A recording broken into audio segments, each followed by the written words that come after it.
great is that? Where you think you're going to be an underwater welder, and you land.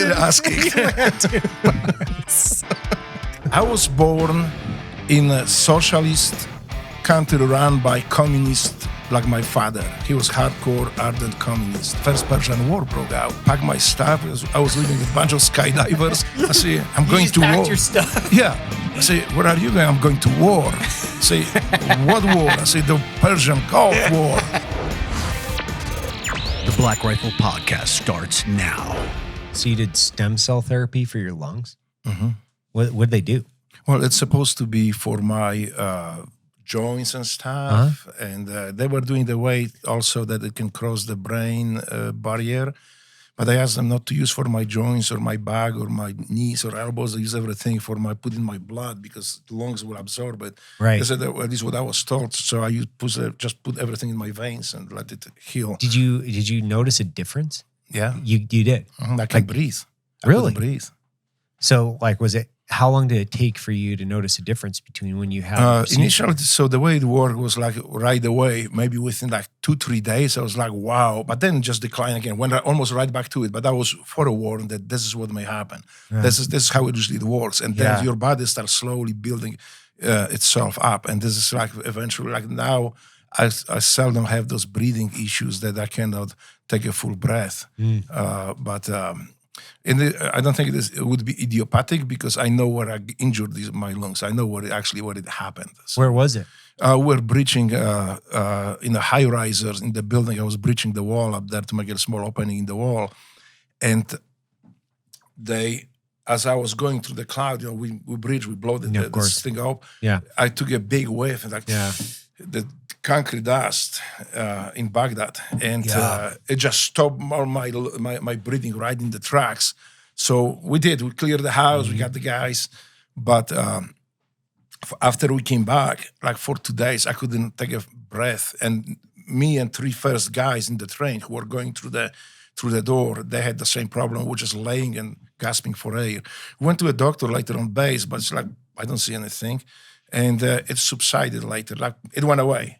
But then like 5-6 years later, farther than that, maybe like, I would say 10 years later, it starts showing up with me, having difficulties breathing to the point that I couldn't walk upstairs to my bedroom. I had to take breaks. And this is why the house that I have now, we built with the bedroom downstairs because I was sometimes sleeping on the sofa because I couldn't walk upstairs. Right. And after the therapy, actually, I'm better now. But we have a house just in case with bedroom downstairs. I don't have to climb.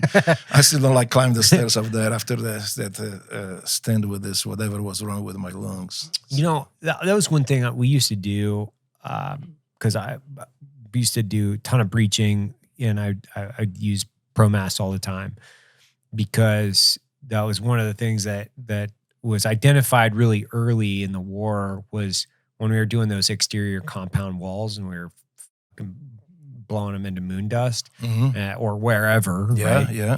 All that stuff would kick up.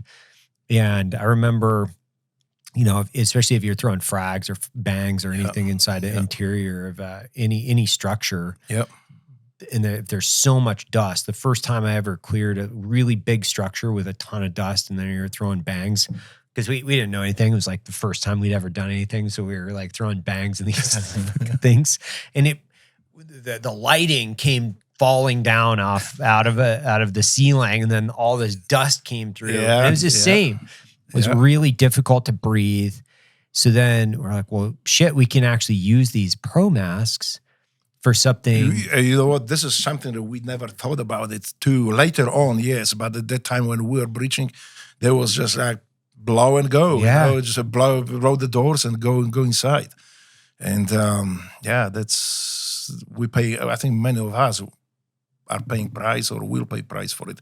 But the masks, I think this is everybody should have it now, especially on assault train, going first to the door to the breach.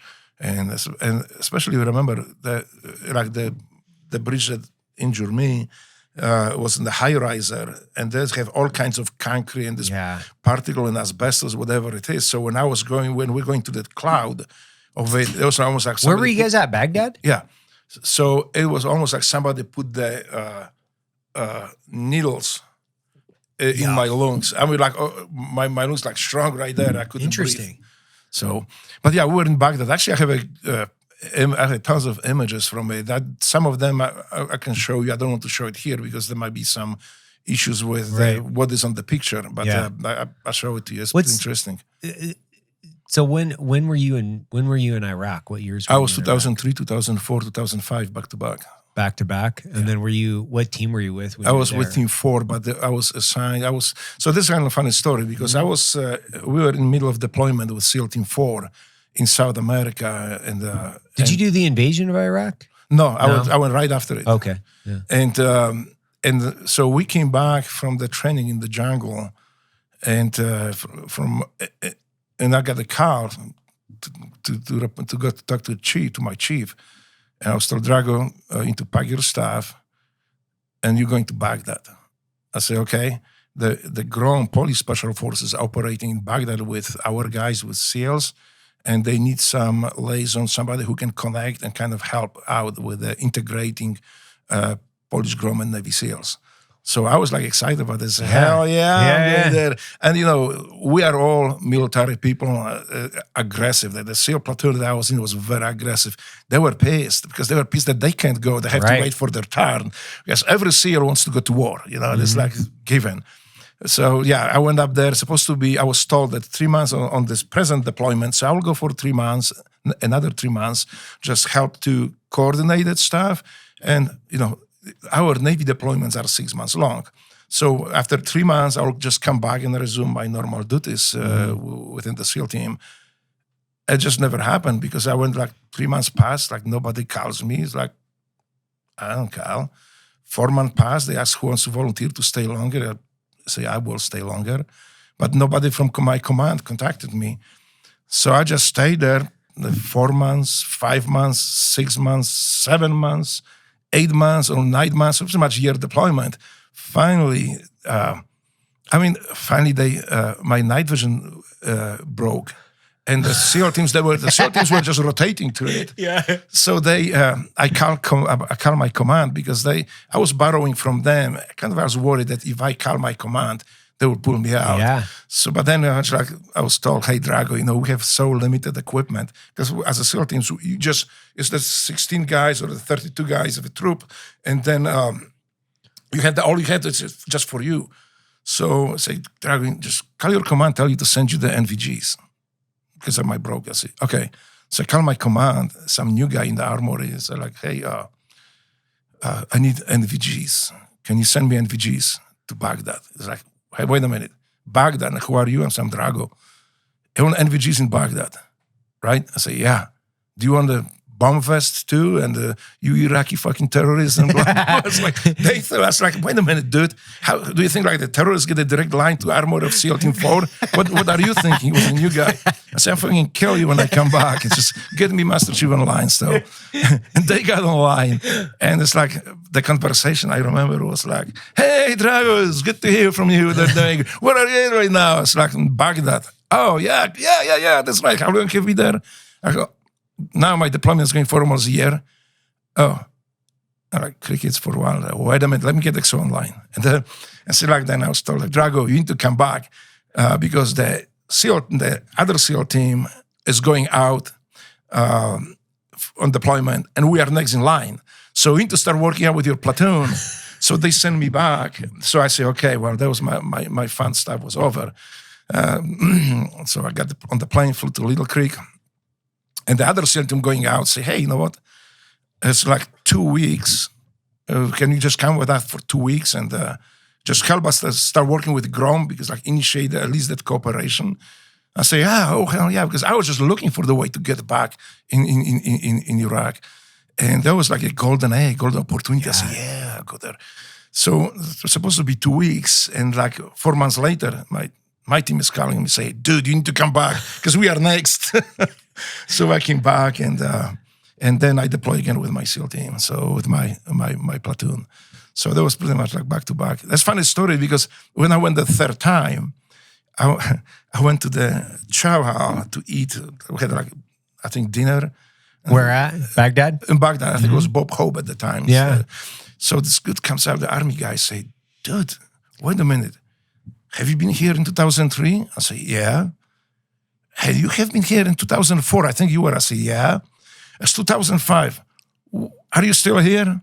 I say, yeah. Dude, did you ever go home? I say, well, kind of for a short time. I say, because I remember you from 2003, because you are the guy walking with the gun behind his belt. When I was going to chow, I had the gun just sticking in my belt. And I remember you. I say, yeah, we talk, great guy, great army guy, good guys. They were doing very dangerous jobs, just manning those checkpoints and stuff. Yeah. Working with the bullseye on their backs. Yeah. And this is something that I have a lot of respect for these guys. I mean, those... So were you working with the Grom? Yeah. So Grom was in Baghdad at the same time working. They came to work with us, doing the raids and the DA action, whatever was needed to be done. But some of them were not very proficient with English, or I would say at that time. Now every Grom operator speaks English. Some of them, I think, speak better than I do. Right. But at that time, not very few in between who did so. I was also working as to help coordinate the missions, help coordinate the planning and all that stuff. And it worked out great. There was I learned a lot of respect for GROM, the Polish Special Forces. I never heard about them. I never seen them until I went to Baghdad. And I say, holy shit, these guys look like the devils. You don't want to get on their bedside. There's big guys with big birds and and just trying to beat bad people. Beat bad people up. So that was, or kill them if they were, really bad and threatening. Yeah, we the first time I met some Grom guys was in Camp Doha, Kuwait, in preparation for the invasion. Yeah. And they were really bad guys, like bad in a good way. Badass guys, yeah. They're super badass. And they were all really big, so very tall. Yeah. Actually, I take that back. So we did an exchange program in Special Forces with foreign Special Forces guys. So during the Special Forces qualification course, there was a Grom guy going through, and we were in the swamp doing flutter kicks one night, and they just put you in the swamp and you're doing flutter kicks and whatever else till like 2 or 3, 4 o'clock in the morning, and then to keep us up, we had the instructor gave us a flashbang, and then we'd have to pass the flashbang around as we're doing flutter kicks. And the Grom guy had a frag pin on his dog tags, and he just put it back in as the instructor was off, and we all relaxed. And he's and in his accent, he's like, every Grom guy has grenade on dog pins, or and we're like, really? Yeah. Is that true? And it was that was the first time. It was the coolest move ever, because who has a fucking grenade pin on their dog tags at that point? Let me tell you a follow-up story on that guy who just told it. So from your training, he came straight to BATS. Yep, and he passed the BATS. He made it through BATS too. And I was talking to him, so he's like, well, Drago, I had no choice. My command told me to attend the Green Berets course and then BATS. But I wish I had a little bit break and listen between them. So he went from... from that to... Actually, I just checked into the BATS, I think. So he was... there was a funny story because, dude, she just went to the hell and just came back for another one. Yeah. So, that's... for me, it's a lot of respect for these guys. Were you a BUDS instructor then? Yeah, I was. What years were you a BUDS 2005, 2008. Okay, yeah. And but it was the Grom guy who he just said, I just came back from Green Beret course and came back. I think they're the same guy. It's got to be. And but funny story about these foreigners coming to our courses. So when I was instructor, I was a proctor of class in BATS class, one of the BATS classes, and one of the guys kept nagging me with the accent. He came from, I think, Russia or somewhere from that region. Yeah. Instructor Drago, when will I learn how to weld underwater? I'm like, what did you just say? Are you fucking with me? So I just laid to him, just, and then he kept coming back like, well, my friend in Florida, he already graduated from welding class, underwater welding class, and he's going home. And why is this so hard that he say it's not really hard up there? And so finally it will turn out to be just order mixed up. They both supposed to go to dive school, how to learn how to weld underwater, but somehow the guy ended up in SEAL training. And I was like wondering, why is it so hard when this guy is so easy, his body? Yeah, they sent him there. Yeah, actually. So he sent the guy that was supposed to be supposed to go into dive school. Not even dive school. Just learn how to underwater weld. Training. He ended up in SEAL training. Was he passing? He was passing. He was passing. Yeah. But finally, we caught up with it. We just like, holy shit. we sent him where he's supposed to be. But he was not with his friend because his friend graduated a long time ago and went home. So, how great is that? Where you think you're going to be an underwater welder, and you land in Mars. Yeah. And then he sort of get pissed off because we think he's just mocking us, So he's probably just getting his shit pushed in because he's mocking you. Yeah. I was seeing him this dive. He went all the way to second phase before we caught up. So the hell everything just keep passing. Awesome. But he was still waiting when he started learning how to weld. That's one of the funniest things I think I've ever heard. Just torturing this poor guy. And extra torturing because we thought he's mocking us and making fun of the training. Like underwater welding. My guy's sides are hurting. So you can't make that shit up. So my buddy Rex, he was a team guy. And he was a Filipino, so you might even know him, Rex Blau. And he was, I think he was a 4. He was at 4. But he was a Filipino, and when he signed into Buds, they thought he was also a foreign native. Oh, you cannot drop them. And you cannot drop them. And so he was pretending like he didn't speak English. And he was telling me that, however the mix-up was, right, he was telling me that he was pretending that he didn't speak English for the longest time, and then finally they caught on that he wasn't a foreign exchange student, and they just completely punished him, for but it was solid. It was solid because you can't do the same things as you can with Americans. Like he had a good run. We had to be very careful with them. We have to be cognizant that they are not our forces; those are just guests. So we treat them as guests. Mm-hmm. But there's a certain requirement. I know a couple guys that didn't make it. There's just one guy. He was an officer and from like foreign country.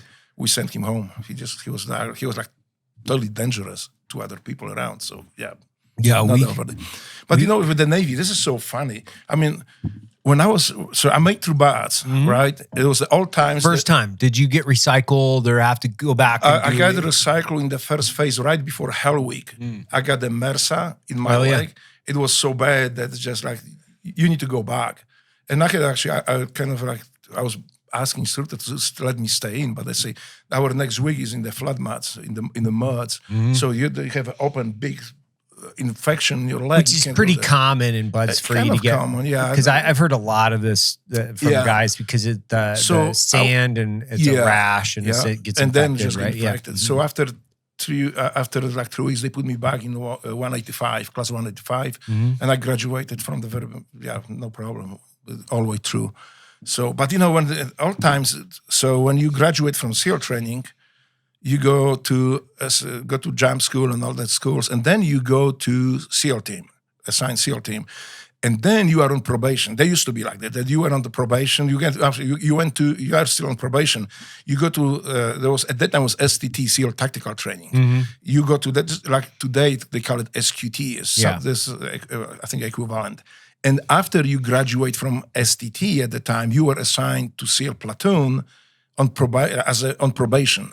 And then the team guys would say, well, yay or nay. There's many team guys who made all the way through and the SEAL teams, and then it's like, well, nah. And just they just remove these people. So you went through all these trainings and never be a SEAL. You never got your trident pen, because the pen was eventually after you passed the approved by the platoon, on probation, then in front of the board of chiefs, master chiefs, and then if you pass that, then you're awarded trident. Today is a little bit different. I'm not saying it's easier. I'm not saying it's worse or better. I heard you say it was easier now. You said that earlier. I did? Yeah, you said it's easier now than Cut it out. Just kidding. No, it's different. So you go through BATS, you go to SQT, SEAL qualification training, and then you get a trident. And then you go to team as a full-fledged SEAL with like no experience yet. But this is the way it is, and who am I to criticize or make a judgment on it? Apparently there was a reason for it. But anyway, so at that time was STT. So I went to STT when I came from BATS, jump school, and you go to classes, demolition, land warfare, the diving, and then also the cryptographic classes and the secret stuff with the radio and communications. Yeah. So me and my buddy Scotty, sitting in the train, I went through entire this comms school, and like that we were supposed to have exam next day. So we sit up there, we're like, yeah, we got it, it's pretty cool, it's easy class, and so. And the instructor comes in, one of those STT instructors, like, hey, she like leaned over my bench where the whole bunch of SEALs sitting. We have sitting there like school benches. I was like, do you have a secret clearance? It's like, I don't really know what it is. I mean, I guess not. Do you have a secret clearance? But Scotty, he's like, I'm sure I'm not. I'm not even American. I'm British still. It's like, had a deep breath, just look around, say, okay, just come with me. So we went outside and he said, okay, don't ever say to anybody that you are sitting through this class. You guys need to get your clearances first, because this is secret shit. You do the crypto, and stuff. And then when you get your clearances, then you just come back and take this class or take a test again. I said, well, I can take a test because I already learned everything. So I can take this test today and pass it. But he said, don't say that. Just say you didn't sit there. You are not in this class at all. And so Scott was like, yeah, but I have to get my citizenship first. So I got my clearance eventually, and I passed the test. I didn't have to take any exams or anything. I mean, didn't have to take any training because I already knew everything. So I just went and passed the exam. And Scotty, he became, right before deployment, he became U.S. citizen. Our whole SEAL platoon went to his ceremony of becoming U.S. citizen. And then he passed his test, got the clearance and stuff, and we deploy. So. What year was that, 91? 95. Oh, that was 95. Yeah, that was 95 that we did. That's when the O'Grady got shut down in Bosnia that year. So let's go back, because, I mean, obviously you're born in Poland, and then you immigrated to the United States. But there's a whole story here that I think needs to be unpacked, and obviously for so many different reasons. Your book, Pledge to America, but we got to start at the beginning, right, so we can get into it now. So tell us. Those are the beginnings. Tell us. Yeah, I was born in a socialist country run by communists like my father. He was hardcore, ardent communist. But what people, I just make a disclaimer here, because people I hear all the time referring to countries behind Iron Curtain in Eastern Europe as communist countries. Well, even I say it sometimes because it's so common. Everybody says communist country. But in reality, none of these countries, including Soviet Union, were ever communist state. They were all socialist states run by communists like my father, but they were socialist states. So I just want to put it out of the way. So when we talk about the socialist Poland, then we know what we're talking about. Please remember too that socialism, it is whether it is Joseph Stalin socialism, whether it is Polish in Poland, my father and his Communist Party call it democratic socialism. So whether it is my father's democratic socialism, or whether this is Cuba socialism, Maduro socialism, or Bernie Sanders socialist. Yeah. Well, we are not socialist country, and I hope we never be. But anyway, or it was Adolf Hitler socialism. All kinds of flavor of socialism. Whether it is Maduro socialism or Adolf Hitler national socialism, they all have things in common, and that is our experience in Poland. So, like political prisoners, fraudulent elections, the censorship, heavy censorship, and political persecution, eventually ending up in political assassinations and murders. So every socialist state that have these things in common. Now, I hear all the time, well, but the socialism is not so bad, because socialism means the government builds the roads, schools, and pays for the police. Well, if this is your definition of socialism, then Saudi Arabia must be socialist state, which we know is not. Morocco and Taliban, even in Afghanistan, is socialist states, because they do build the roads, and this is not what socialism is. But so I just got it off the way. So I was born in a socialist country. There was a very totalitarian system, and even by my father's words, what he used to say, that we need to make people like socialism. If they don't, we try to convince them. If we cannot convince them, we make them cancel. We make them kind of move them out of the society. We make them basically socially disappear from the scene. If that doesn't work, he was explaining to me why it is and how it is. And if that doesn't work, we just put them in prison. And if that doesn't help, or we cannot put them in prison, we just eliminate them physically. And he was the guy, when you talk to him, if you have a chance to meet him, you would think, what a nice older man, what a kind man, well-educated. He was like, somebody you would like to have as a neighbor. But when you start probing his views, when you start probing his ideals, you would get scared. And this is why, my mom and my father, they got divorced. I was 7 years old. They never reconciled. My mom was, of course, devout Catholic. My grandmother even more devout, as I didn't like that at the time. And my father was like, he tried to forbid us from going to church, because his idea was that socialism is not compatible with faith. Right. For socialist people, socialists, the faith is just superstition. That we need to believe in science. Right? There's only science is all about what socialism is about. Well, I should ask him about the chromosome Y and X. Can you believe in that science, or can you transmute the X into Y and Y into X? But I didn't ask him that.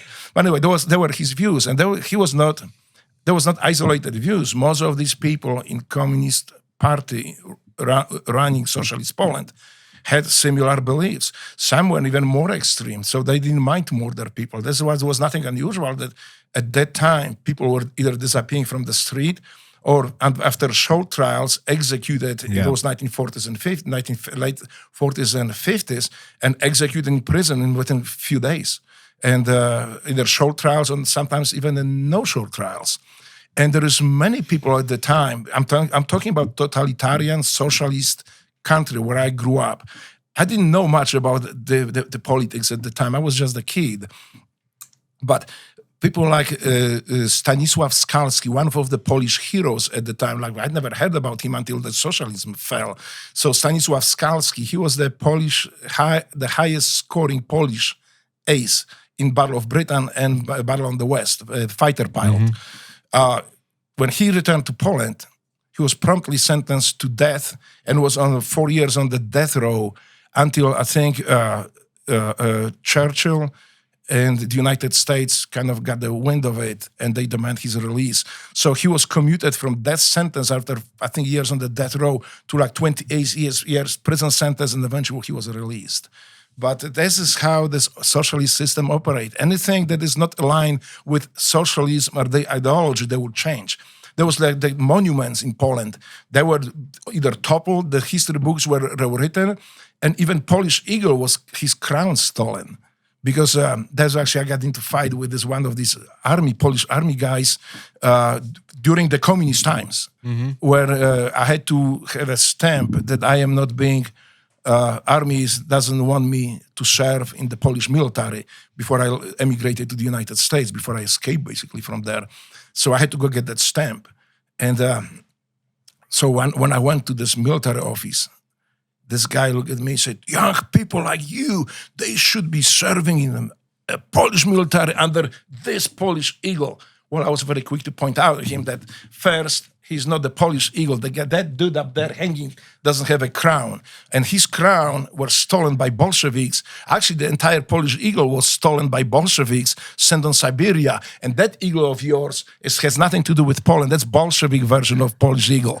Oh, can you imagine? This guy was like, from his mouth, he was stomping, screaming, yelling, but he had to sign it. So he signed it. When I was leaving that office, I could still hear him stomping and screaming in his office up there, So that's how socialism works. That's how socialism in Poland worked. You had all the time, there was something, if you even, another very pervasive thing where I was growing up in Poland was, if you mention anything that you might be discontent with socialism, that was not branded that you oppose socialism. That was branded you are anti-Polish. You try to overthrow Polish government by force, and you are insurrectionist. This is how they brand these people very often. And they were sent to Poland. In Poland, they were sent to prisons, but they were not political prisoners, at least not for socialist states. Everybody knew around the world that Poland and other socialist states hold political prisoners. But in Poland, at the time, they say, the guy is a criminal. He broke the law. Nobody is above the law. Even this professor from university, even this engineer from this factory, they broke the law. They are criminals. What law did they break? Well, they spoke out against atrocities of socialism, against those secret killings, against bad economy, against not having bread on the table every day. So they were branded criminals, put in prisons, many of them. Eventually I ended up in the same basket. Yeah, how did you end up in prison? Well, it starts way earlier. So when I was in 5th grade, the 5th grade was the time that everybody in Poland was forced to learn Russian language. So I was not really good at school, and I was not really good in Polish. But so I was getting mad. I said, "There's extra shit that I don't need and I even don't like. I have to learn right now, and they are forcing me to learn. I have no way to opt out of it." So I piped out in the classroom to the teacher, say, "Hey, why do we learn Russian? There's a bunch of people here that don't even speak Polish correctly, and now there's you guys throwing Russian on us." It was not political. It was just like, I was mad. Yeah, I was just mad. Wow. I was pulled by my ear, because in Poland there was a custom at the time. If you did something wrong, they pull you by your ear and just march you somewhere. They sometimes spank you too. So they grabbed me by the ear. He marched me out. The class got quiet. And he marched me to the principal's office. In principal's office, I didn't know it's still. I said, what is going on? I mean, why they're so mad? Well, they called police. So not only that, they say to bring mother with them. So the police went to my mom's school. She was teaching in different school at the time. First, I was going to school where my mom was teaching, but it was the frown upon. I had to go to different school. So the police drove to mom to school. They picked her up, basically they detained her. They brought her to the office and started yelling at us. Say, how dare, if you don't instill, this to my mom, if you do not instill more love to socialism, we will do it for you. You're going to lose custody of your kids. We're going to hand the kids to government. Government will take care of it. So, my mom was terrified. She was scared. Yeah. But it was the first time. And this is from then on, I remember very vivid. Like every time I was going to school, my mom said, no politics. Don't say anything because they will break up our family. And they did. There's many families who were just in Poland at the time broke up like this. So she said, do not do not say anything. Every day I'm going to school, say, be careful what you say because government is watching. Because government is watching. And that was like ingrained in me. But I was getting mad too. And then I got involved a little bit more into it because when I started questioning what is going on, who are these people? How come the police, I cannot say what I want to say?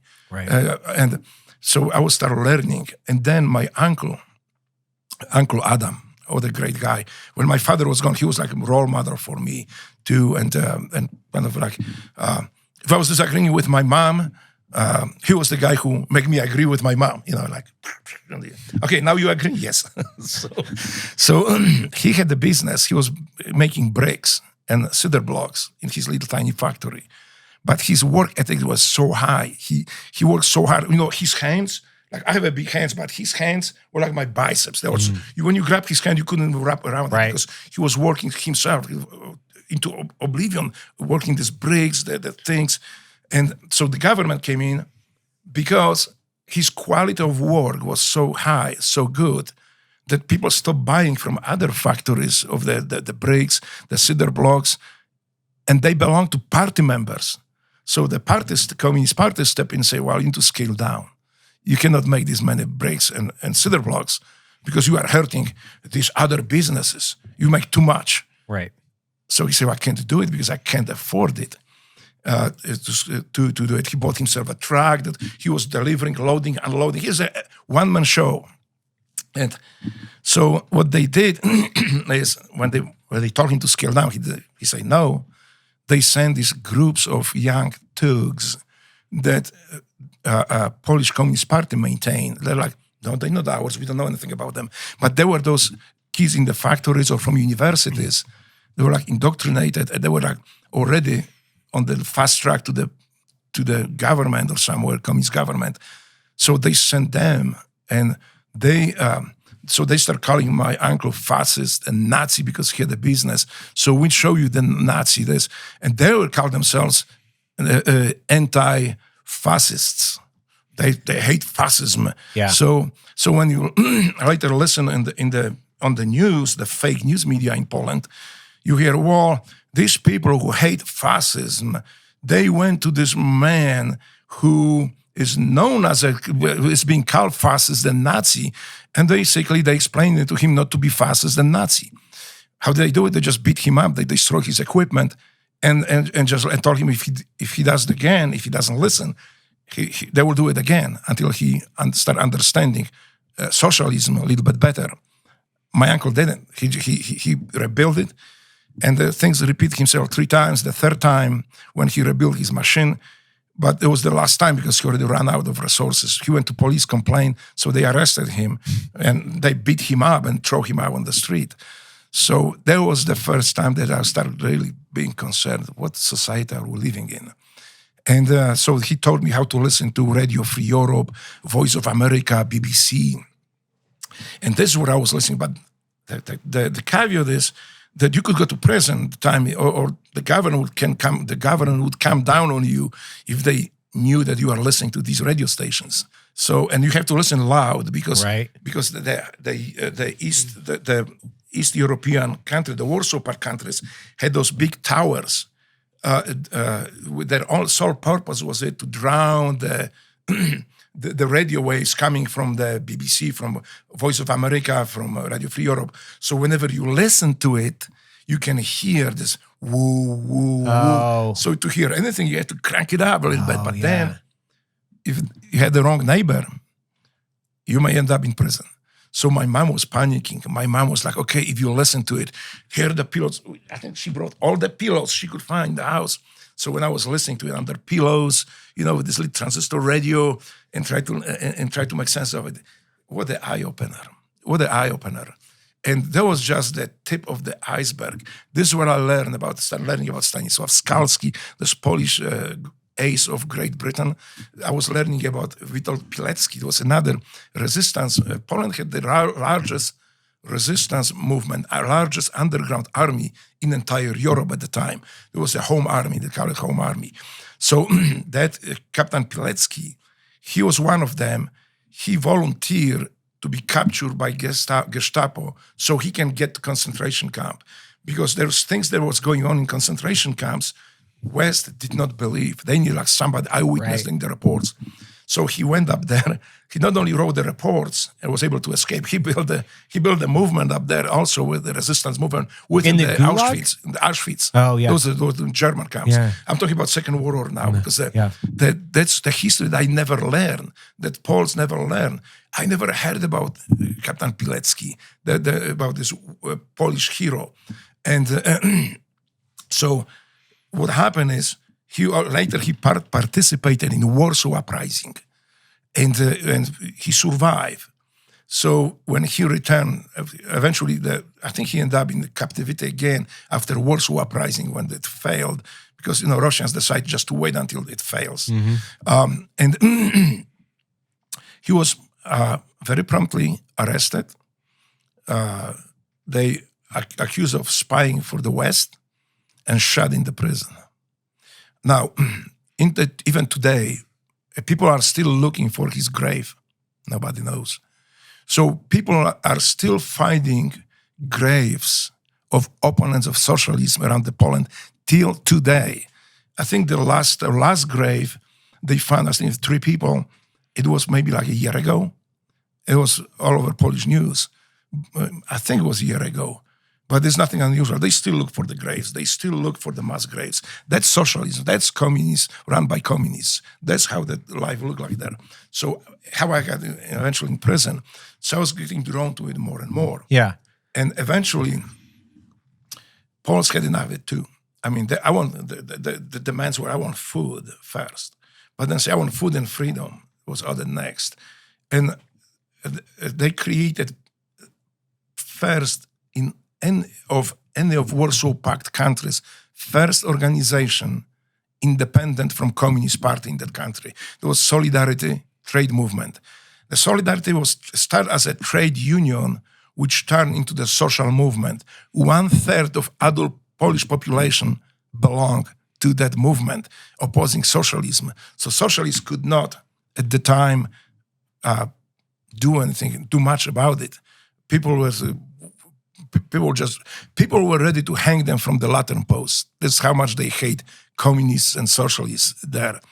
And eventually, they knew they're not gonna win this battle, so they start making lists of people to arrest. And on December 13, at midnight, they start raiding the homes in entire Poland. They shut down the radios, TV, telephone lines. There was nothing. Everything went dead at midnight, and they start raiding houses. They arrested, well, different estimates. They are from 20,000 people to 60,000 people in one night, all around the Poland. One night, yeah. So because they had already those lists prepared. And this is why, like, who was not arrested right away was arrested later. The first batch, the first wave of arrests in Poland, the communists were explaining that we are not arresting these people. We just for these people's safety, we want to put them into internment camps. They are internees. They are not prisoners. They are internees. Well, sitting in prison, right? But so once the first wave went through, the rest of us, like, we need to do something about it. And me being 21 years old at the time, it's like, we need to do something. Like, I was immortal. I felt immortal. So yeah, let's do it. So we start printing this underground bulletin, like a little leaflet, and then we describe what is going on in my city, what happened to particular prisoners, or where they might be.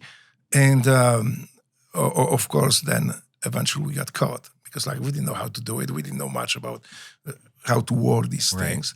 So we're very naive, and that's how I ended up in prison. So I got from, I was sentenced by the military court. There was a court martial. I was not military, but at that time, the judicial system was basically put on hold, and military was the judges. So it was like no jury, nothing. It was like three colonels sitting there and just say, in my case, we're 3-year prison sentence. There's this. And we're told to society, to everybody in Poland, that we are criminals. We are criminals because we broke the law. Yeah, well, those communist law, we broke it because we wanted truth and food and bread. Right. So, yeah. But so did you serve the entire 3 years? No. So what happened is John Paul II, Pope, was planning visit to Poland again. They wanted him to come. Paul, John Paul, was he Polish? Yes. Yeah, he was, right? Yeah. Yeah.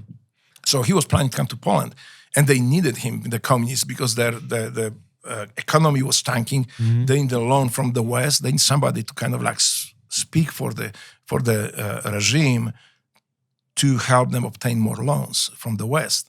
But he said, I'm not coming until you release political prisoners. So this is where they start trickling us out of prisons and getting out of prison. So I was one of them released. There were some people who were sitting much longer time, but most of us was released and left when John Paul II demanded that. But the funny story is, because John Paul II came, when he came to Poland, he came twice, 178, and they did all these things, started this uprising against socialist oppression, about socialist terror. So when when he came here that first time, if you are watching TV by the fake news media, you would think, I think nobody knows this dude. He just show up with the funny robe and funny hat. It's like nobody there to listen to him. Yeah. And you can see maybe 5 or 10 people, maybe a little crowd of people. Well, when socialism fell, if you can see archives now, there was not few people. There were millions. Yeah. There's whole city blocks. There's some images from his visits to different towns. There's the big square in the middle of the town. And the streets around this thing are all filled with masses. But you would never know if you listen to the socialist fake news media. I remember, I actually remember that because I remember the pictures of him visiting Poland, and I think it was after, because there was before and then after. After, yes. Yeah, so, and I remember he was inundated, like hundreds of thousands of people were showing up. And it was fairly controversial for him to be appointed the Pope because of where he was from at the time. Well, it was not so much controversial for the Church, Roman Catholic Church. It was very controversial for the entire communist bloc in Eastern Europe, because they thought he's going to create a war. Right. He's going to free these slaves like myself and make these slaves aware that they are living in socialist slavery. Right. So they were afraid of him very much. Akça, what's his name? This Turkish gunman who actually shot him. There are connections to the Soviet Union, KGB, and other things. They never. They're terrified of John Paul. They're terrified. Terrified of John Paul. And and he was also, I think, really supported by the Reagan administration, and obviously the American political institution and the Reagan administration, because he was counter-Soviet, counter-KGB, essentially countering the narrative. So it's like, I'm trying to recall all of it because it's been a long time since I've thought about it. But it's interesting how controversial and honestly how popular he was, because his popularity was I mean, people incredible. were looking to him for some guidance. They lived under socialist boot for almost 40 years. So they wanted to get out of it. They want nothing to do with socialism because we were hungry. We didn't have there was everything upside down. But what was infuriating people at the time too, when I was growing up, that if you listen to the Polish fake news media, you would hear, Polish economy is the most powerful economy here in the entire Europe. Everything is so great. It's fantastic. I was like, I have a bread don't even have a butter for my bread. I just have a little bit of sugar sprinkled on it. And you bastard, you tell me that we are so happy, we are so lucky to live in this socialist crap. But they were like this. If you read media, the fake news media from that time, you would think the Polish was the greatest economy and Polish was doing the awesome, fantastic, just never mind political prisoners, political murders, assassinations, and all the fake censorship and all the censorship. So if you overlook that, man, But I have to admit, for communists like my father, the life was good. I mean, they had everything. Right. They had awesome. They were doing good. They were doing really good. And just for us, this common folks, it was like not. Like with my family, Did you talk to your father after the age of 7? Yes, I did, You because did. actually it came out to the point that my mom couldn't afford to have us all three in little tiny 2 rooms, so Right. 1-bedroom apartment. So we were older already. I caused some problems. So my mom sent me to, they agreed that I will go to father. He didn't like it, but he said, okay. And so I went there. So I spent a year with him. This is why those dialogues that I was mentioned at the beginning of it, that, we have to make people like socialism. Those people who don't like socialism, they are dumb. They don't understand the benefits of socialism. How old were you then when you went to? I was like year and a half. He sent me back very quick. When I show up on the doorstep, he actually took me, but he didn't tell his wife and her son that I'm coming. So when he came pick me up, we show up on the doorstep. This is where she find out that I will be living with them.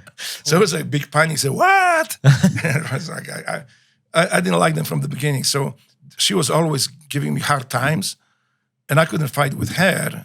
So I was beating up her son all the time and giving him hard time. How old was he? What was the difference in age? I think 2 years. How old were you at the time when you lived with him? I was, I think 16. Oh, so you're teens. Yeah, teens. I was like 14 years old, actually. He was 12 or 13 at the time. But, his life was good. The food that they had, there were all kinds of, sausage, the ham, cheese, salad, and the mayonnaise. It was so good. And that was something very different for me, but I still hated it. But I learned to deal with this lack of food because, like, when I was 8, 9 years old, my brother learned how to make French fries. Just take potato, cut them, throw them in some oil. Yeah. And they're like, I didn't like fries too much. My sister learned how to cook something too. So for herself, they were doing okay. But I was going to school with this little bread and butter sometimes, and sometimes just bread, a little bit sugar and tea pour on it. Or there was no tea, it was just water. But they were. I was not the most poor. I didn't know that. I didn't think I was poor. But those kids that didn't have anything to eat. But so I didn't want kids to see that I have, like, especially those rich kids from Communist Party members' homes. They would bring like those sandwiches like I ate later in my father's house. Yeah. So I lost it one day. I said, you know what? How about just like ask this guy for a bite? But instead of ask, I just walked up to him. I took his sandwich and just started eating. I said, this is really good. This is really good. He just like stared at me. So I said, okay, I have an idea. So tomorrow you bring 2 sandwiches, and one for me, one for you. And if you don't, I will eat your sandwich. You'll be hungry. so he didn't protest a lot because I was kind of bullied by this time. So he was bringing 2 sandwiches, and I had a great. I went to the point that I told my mom, "Mom, I don't need to eat at school. I'm okay. I don't need it." She was kind of relieved because she doesn't have to. Yeah, but of course. If she knew, oh God, I think she would beat me up. She would spank me, took me to school, apologize to the kid, and then make me pay for his sandwiches somehow. I don't know how, because we didn't have money. But she never found out. But then I see, this is where I start also making myself more aware of what's going on around. I see that in my class, kids who just didn't bring anything. Or some of them, I spot sitting in the corners, like quietly just eating their sandwich. They want to see other people that they are poor, that they don't have anything. So, and I tell you, there was the poverty was so bad. I mean, the poverty is everywhere. And there was not most pervasive things that I've seen in socialist state, but there was one of them. So one time I missed the bus. So I was going with with one of these kids home, and he was like, I was walking, and he said, I'm living right here. So I just say bye here. I said, well, wait a minute. Let me just go see how you live. I said, okay. So I walked to his house. It was a room, maybe this size, bed by the wall. On that side was a sink, like the janitorial sink, table, and one chair. So I said, that's where you live? Yeah. So where is your mom sleeping? I was sleeping with mom in the bed. Oh, okay. And it was so dirty, so nasty, because the cigarettes were everywhere. But there was like, so where do you have your dishes? Those are my dishes on the table. So this is how they lived. And it's from then on, I say, look, at least I will help you with the sandwiches. And they say, okay. So I hunted another Communist Party member's son. But this one who was a little bit resisting, I beat him up and said, "You got my sandwiches." So he was bringing sandwiches. So I said, "Well, let's cook up somebody else." So I think on the third one or fourth one, finally the kid went to home and started complaining about it. "They are stealing our sandwiches," and so on. Parents came to school next day, and I got the wind of it. So I just took the guy in the toilet, just beat the shit out of him up there, and say, "You point the finger, you will never come out next time from the toilet," and he didn't. So. When parents show up in the class, he was supposed to identify me as that extortionist extorting his sandwiches. He just like, "Oh, no, Mom, there's none of these people here, none of them." There was, I think, maybe from older class. So they went through every class, and he was like, couldn't find the guy who was stealing his sandwiches. So parents finally say, "Okay, we don't know who it is, but you are not going to get two sandwiches. You have just one sandwich, just don't let anybody eat." Well, as soon as he bring the one sandwich, but not the other one, we just split the sandwich with him. So you get a half sandwich got to this kid right here. And so I was like a Robin Hood at the time in the elementary school. But yeah, that was the reality of life under socialism, socialist economy, How do you go from, your teens to being a political prisoner, and then how old are you? Like, when are you put in jail? At what age? So after that martial law, when I was telling you that I was sentenced by the military military tribunal to 3 years of prison sentence, that's what they put me in jail. And how old were you when you were sent to jail? I was 21. You were 21 when you went to jail. Mm-hmm. And then how old were you when you got out? I was 23. 23.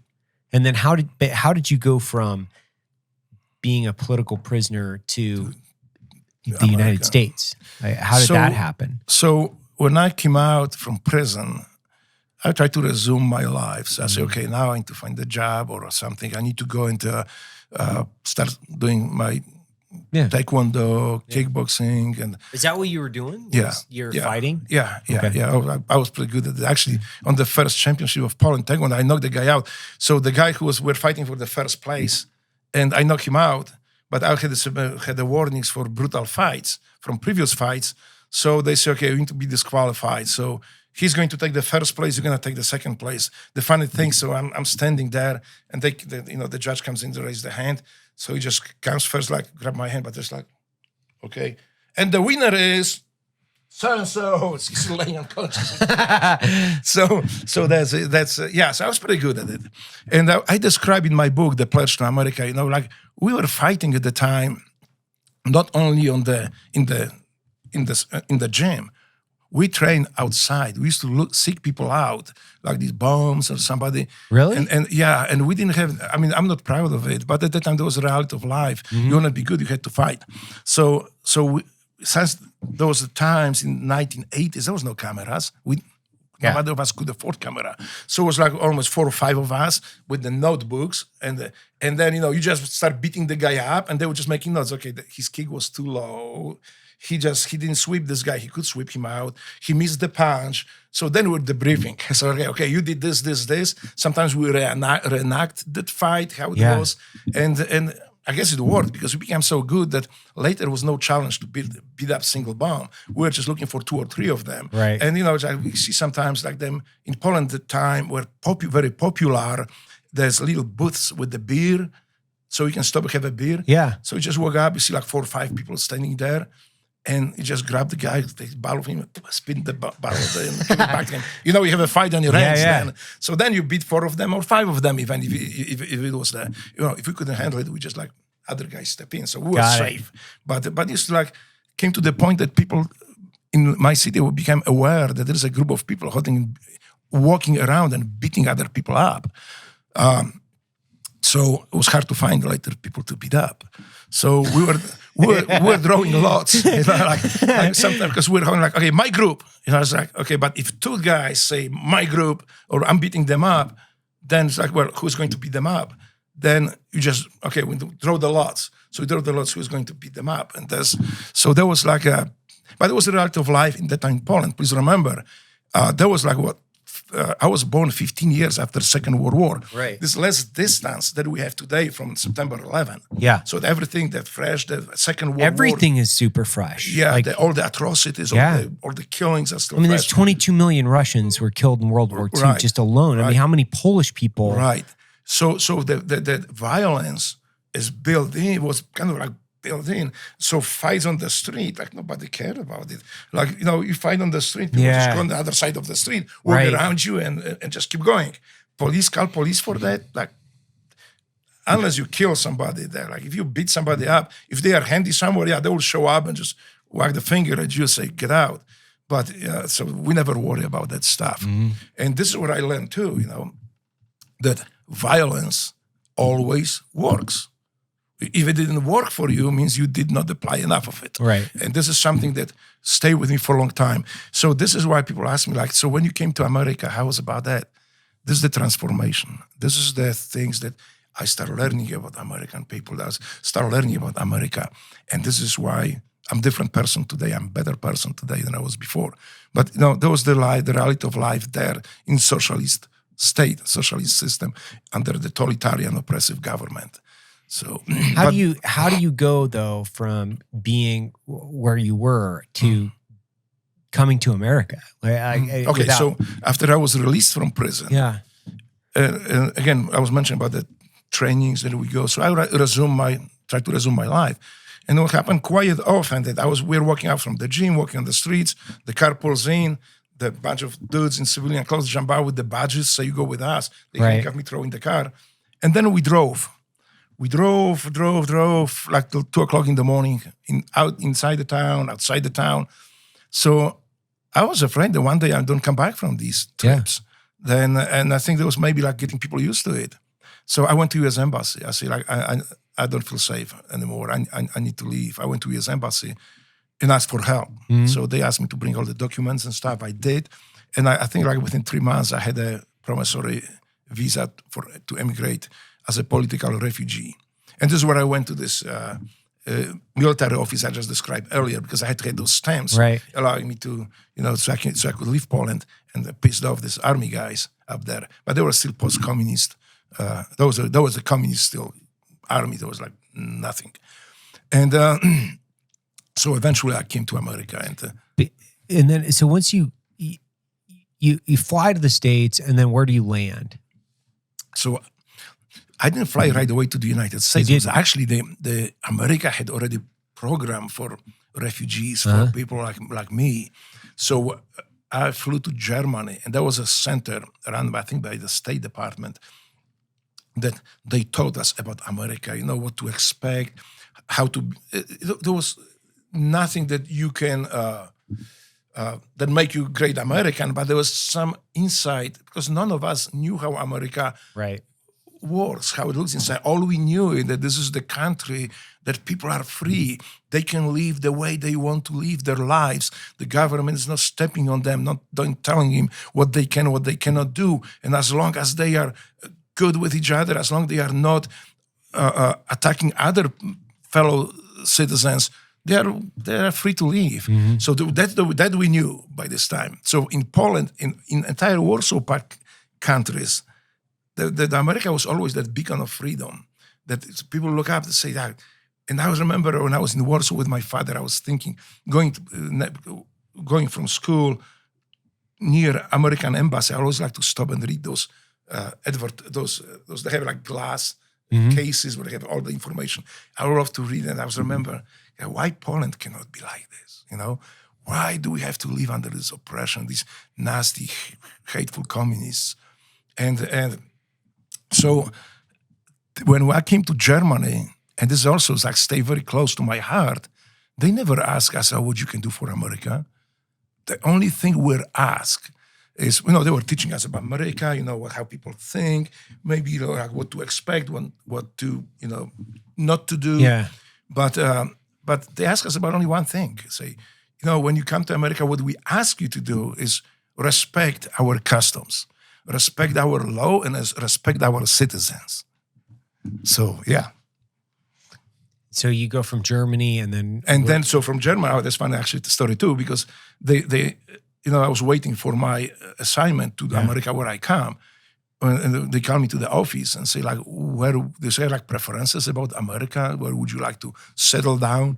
So I say, well, I'm sick and tired of being freaking cold. So anywhere where it's hot, where it's hot. I say, how about Memphis, Tennessee? Do you know anything about Memphis, Tennessee? I say, well, I know that Elvis Presley was born there, but nothing else. I don't You even knew know. that? I knew that, yeah. Oh, wow, okay. Well, and it was not really good to know in the communist country. They didn't like Elvis Presley there. Yeah. So you couldn't listen to his music like openly. But so when they say Memphis, Tennessee, it's like, is it hot up there? Is it warm up there? Yeah. It's always hot. So sign me up. I'm going there. So and then they flew me to Memphis, Tennessee.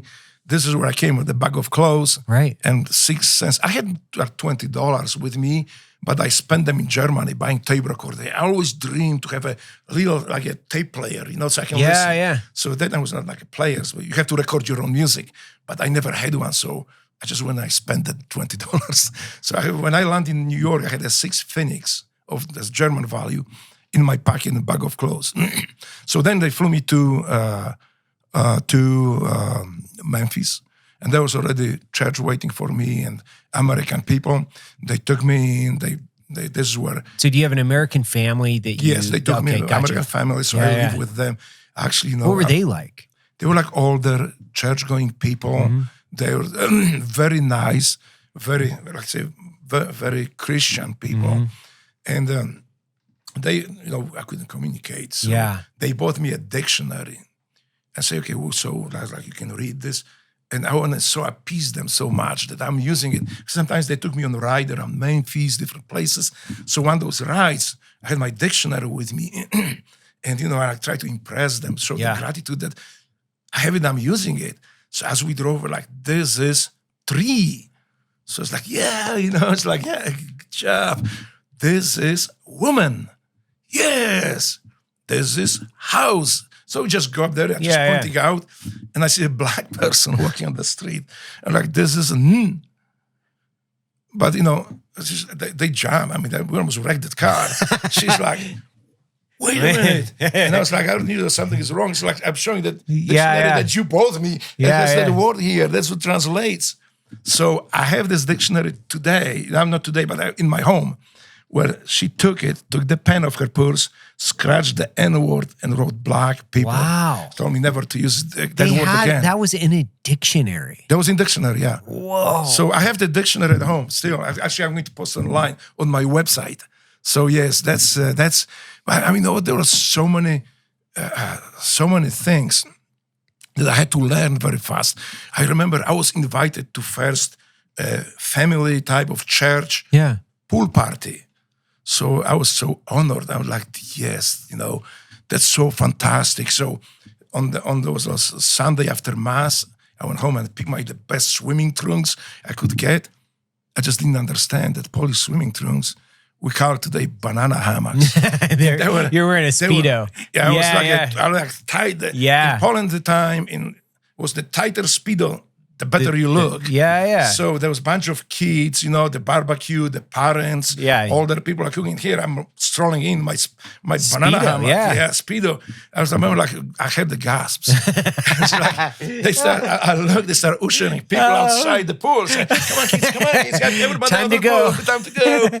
So they took me aside and say like, push them on the pins like, took me aside and they gave me like a big shorts to wear. Like they were fitting me, but they were like up to my knees. Like basketball shorts, like giant shorts. Like swimming trunks. Okay. And so in Poland at the time, only like old people wear those type of shorts, so they can drop them very easily if they need to, right? It's like a bathing uniform almost. It's not even swim trunks. Yeah.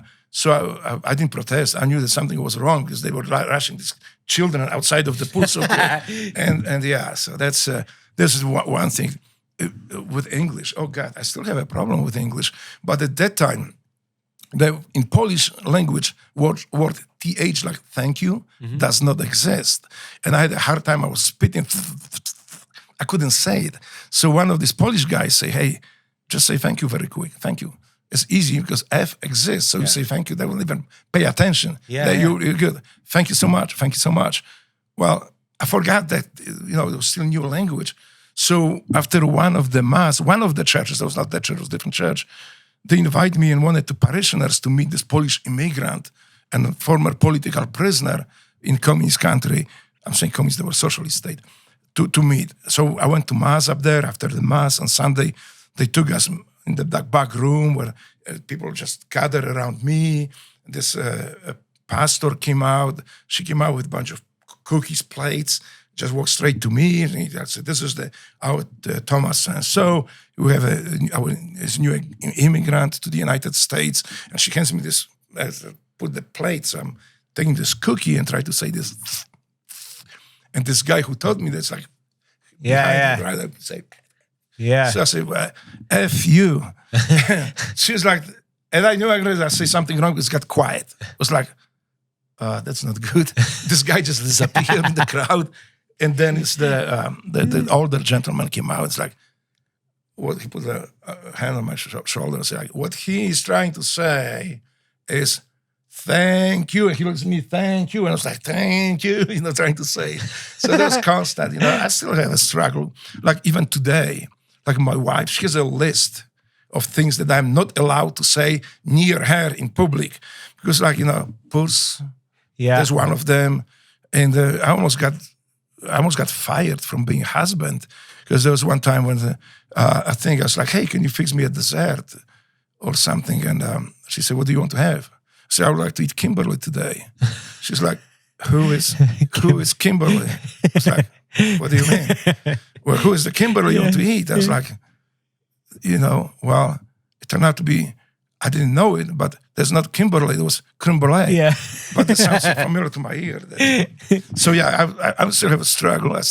I'm still not perfect, but I'm trying to. So why do you make the transition from where you are in Memphis, and I'm assuming, right, you go from there, and did you learn about the teams? Not right away. Or were you just joining the Navy? Were you just joining the Navy? Well, that was not quite so. I didn't know about military at the time, anything. For me, Navy, Marines, Air Force, Coast Guard, it was the same. It was just Army. Yeah, it was just Army. So what happened is I became U.S. citizen at the time. So the American citizenship was bestowed on me and gave me the same rights like you have, like anybody here in America. And I am American now. I can be just like you guys. So it just happened that the first Persian War broke out. So I say, okay, I'm American. This is my country. Yeah. It is my moral obligation to support my country. I cannot build jobs because I have no resources. I don't know how to do it, but I can fight for America. Mm-hmm. So I will go and join military. And this is how I joined. I didn't know about SEALs at the time. I knew that it was not that. So what happened first, I fill up this selective enlistment, card, whatever, the draft. Yeah, selective reserve, right? Selective reserve, right, yes. Yeah. I thought it's like, America is at war. I fill it up, send it to them, and like, next week, I'll just go to war. And so I sent it out. I came, I packed my stuff. I was living with a bunch of skydivers. I say, where are you, Drago, going? I say, I'm going to war. Your stuff? Yeah.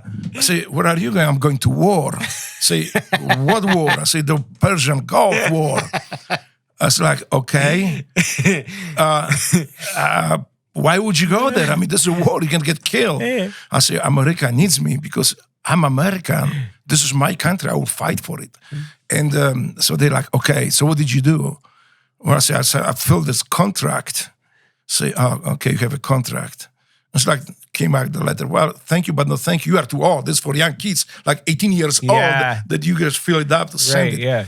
And that's not a contract. So they just laugh at me, but say, okay, what you need to do, if you really want to do it, go to recruiting office. So You were living with skydivers. Skydivers. Were you skydiving? Yeah, I was teaching. I was by this time. I have an awesome life. Yeah. I mean, I had a job. I was a mechanic by this time. Really? I was fully established. I was Mercedes mechanic. So I was going to Mercedes schools, to Saab schools in different cities. I was getting all these certification, good pay. Life was great.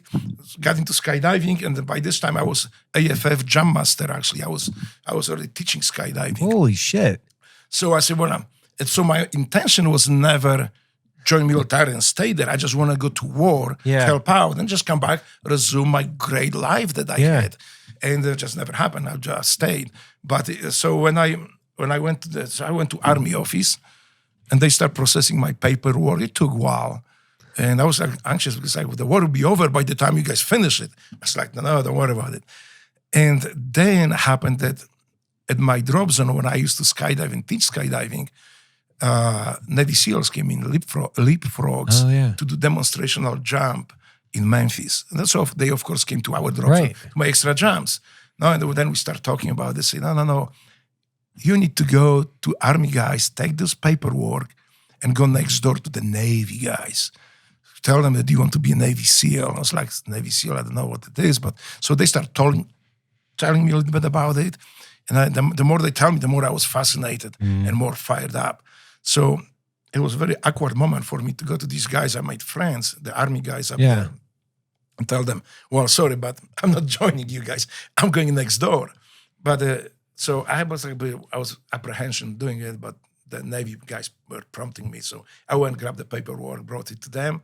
And they look at my paperwork and say, well, I tell you this, you are like almost 28, I was going 32. You're like 4 years over the limit to be to join the SEAL training. So we cannot guarantee you that. But I can tell you this from my experience, he says, when you sign this paperwork, you go to boot camp, they make a SEAL out of you. I have no doubt about it. It's like, okay, no problem. It was not my goal to be a Navy SEAL at the time. I just wanted to serve America. Right. And that's something that I say, okay, if I don't become a SEAL, I will go and fight for America, any capacity they need me. So I then say, okay, I signed the paperwork. The funny things, because they were very fair with me. Actually, they told me that they asked me, instead of sending me as a undesignated to the Navy, they say, well, do you have something you would like to do? Any job do you have any job in the Navy you would like to do? I didn't know anything about the jobs in the Navy, but I said, do you have something with parachutes, skydiving? Yeah. Parachute rigger. I say, okay.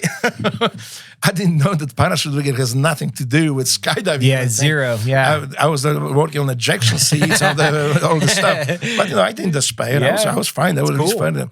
So, but they told me, like, if you want to go to this school starts in like 2 months, or I think like 3 months. You have to go to boot camp now. So we got your. Now we just wait when we already have everything approved. So we need to find a date when you're gonna join. But if you want to go to this PR school, you have to leave next Friday or Saturday. I think it was Saturday because we flew on the airplane. So I say okay, and they processed me. So on Thursday, I was sworn into delayed entry program, and then like a couple of days later, I left the boot camp. But first, I called my girlfriend at the time, and I say, look, I'm joining the Navy. I say, I kind of know about it, but yeah, what about? I said, but I'm doing it next week.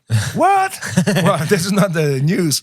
We're going to get married. We need to get married now because if I go to boot camp, and so after a little bit crying and prompting her, crying, me prompting her, we ran to downtown Memphis. We found the judge. He married us.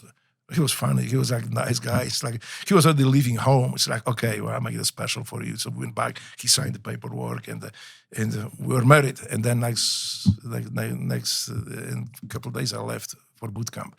And again, I wanted to be a SEAL at the time, but it was not my most important thing. Yeah. I just wanted to serve.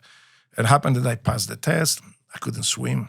You couldn't swim. Well, I could swim a little bit. I was swimming this, Gotcha. this kind of like this. But then I started learning a little bit more about SEALs. I know the swim side stroke.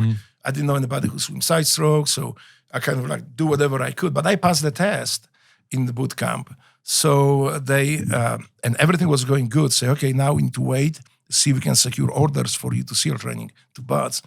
And happened I had a kidney stone. And so I still have this document. I just found it like a couple of weeks ago saying that I'm not eligible for SEAL training because my kidney stone. And I have to wait at least for a year or two before I can apply again. For me, by this time, I would be like 6 years past the limit. I would be able to do it. But I say, okay, well, I guess it doesn't mean to be. But I was happy. I said, I'm going to war. I'm going to fight a war. I'm going to be a good citizen. I will be productive citizen.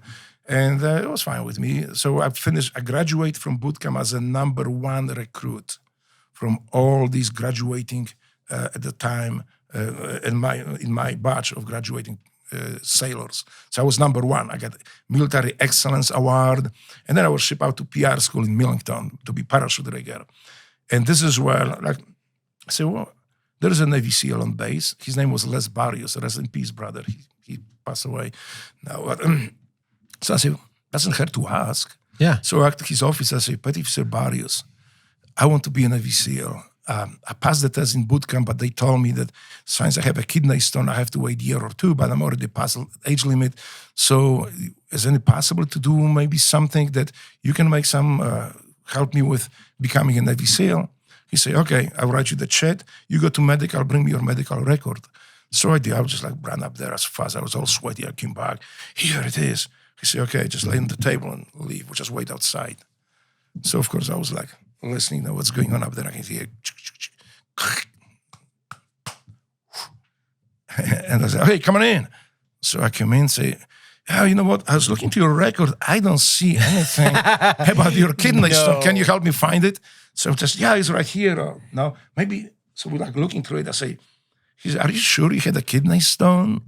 By this time, I was sure I didn't. Yeah, so I said, I don't think I had it. And so he said, okay, I'm going to put, you pass the test. I had to pass the test again. And he put them for orders for me to BUD/S. It was no guarantee, but I had to wait. But because I was doing excellent in boot camp, I think I was on the top of my class or second in PR school. I was really trying to be good sailor, good American. And this is where I met another guy, Jason Cabell. I don't know if you heard about him. Him, great guy, Navy SEAL. So we went through SEAL training together. He's a movie producer now and movie director. And so Run with the Devil movie with Nicolas Cage and Morpheus. And he's a team guy? He's a team guy, yeah. Huh. He created this movie. He produced that movie and he directed the movie. He's movie director. Wait, so, which one was it? Running with the Devil. Oh, with Nicolas Cage, Morpheus. Yeah. So he was there, and we tried to learn, how, okay, we're going to SEAL training. I had no idea. I thought it would be like another prison, but I already was in one, so it shouldn't be that bad for me, this one. Because we thought they'll lock us up and 6 months would be just training. It's not like that, of course, but I didn't know it. But so we decided, me and Jason decided to go and learn how to swim. So it was good. And when he was like, well, I'm going to make it. I will come out of this training as a SEAL. And I look at him, this guy almost drowned on every lap. So I say, if he is so sure that he's making the SEAL training with that swim, I'm sure we'll make it too. So we kind of really like helping each other. And we both didn't swim well, but as we start practicing, Petty Officer Barrios was a little bit helping us too. So I became like not a decent swimmer, but at least I could swim on one side, the side stroke. And this is how eventually we got orders to SEAL training to BUD/S.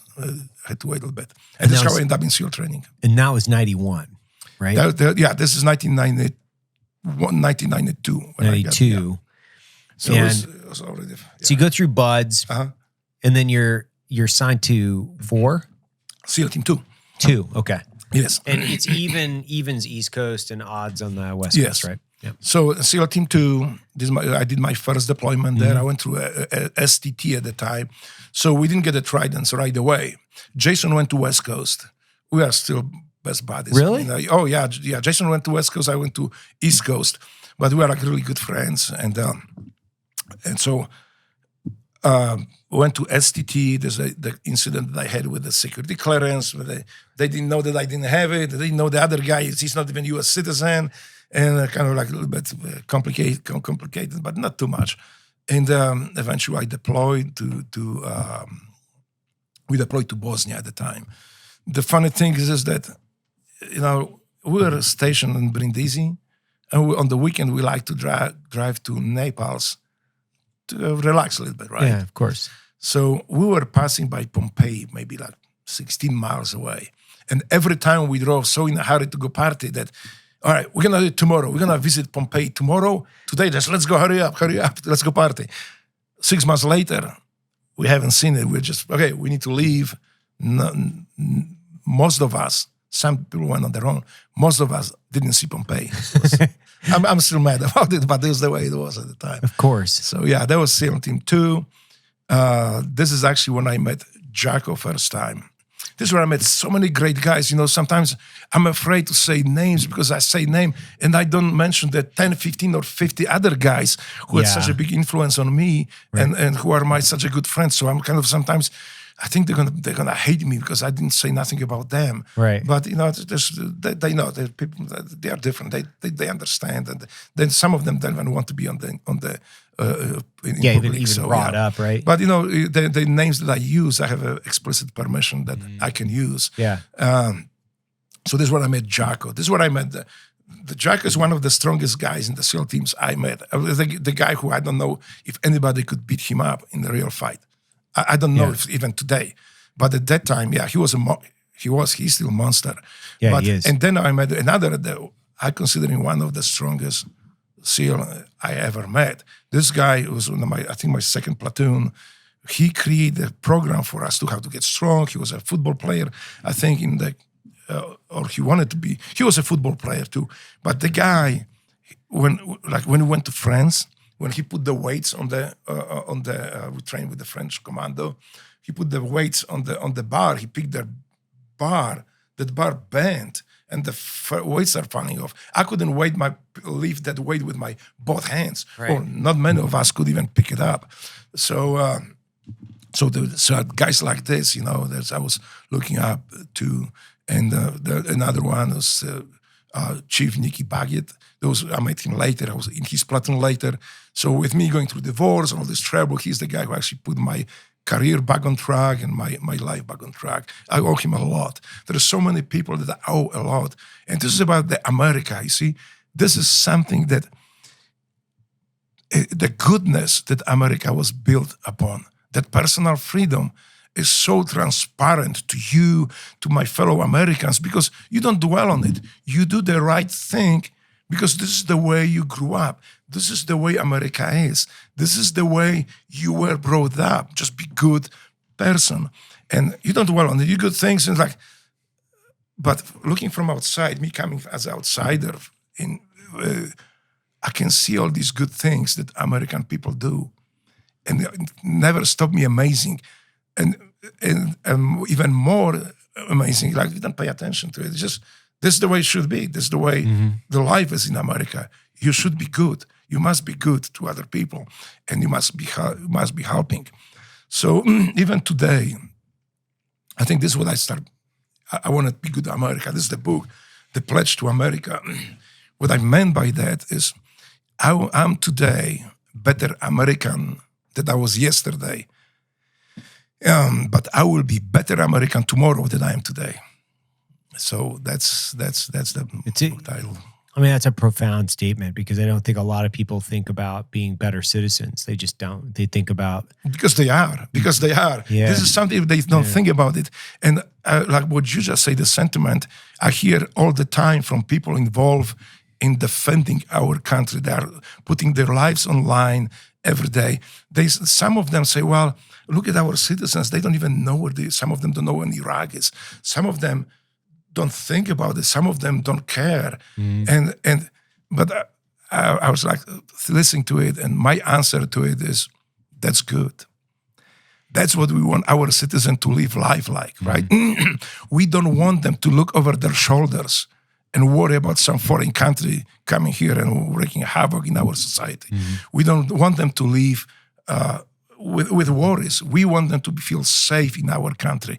We want them to, that means that if they are living this life, means that we do a good job protecting them. Yeah, we were talking earlier about, just socialism, communism, the differences between the two, and how socialism is a gateway drug to essentially communism, and how in totalitarian governments, and ultimately, what we were talking about was like, I look at things as, more control, less control. I don't really care what the flavor is, right? It's like, if you're going to control or inhibit individual liberty, which is the pursuit of life, was it pursuit of happiness, right? Which is individual liberty and the individual's ability to impact society for the greater good, not just for themselves. So you can be a selfish piece of shit in America. That's fine too.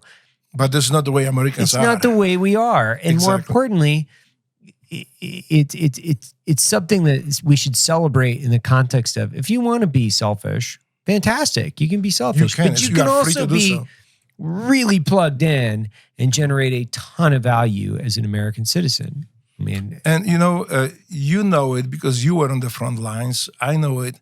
We did not fight for America for a political party, for a group of people. We fought for every American.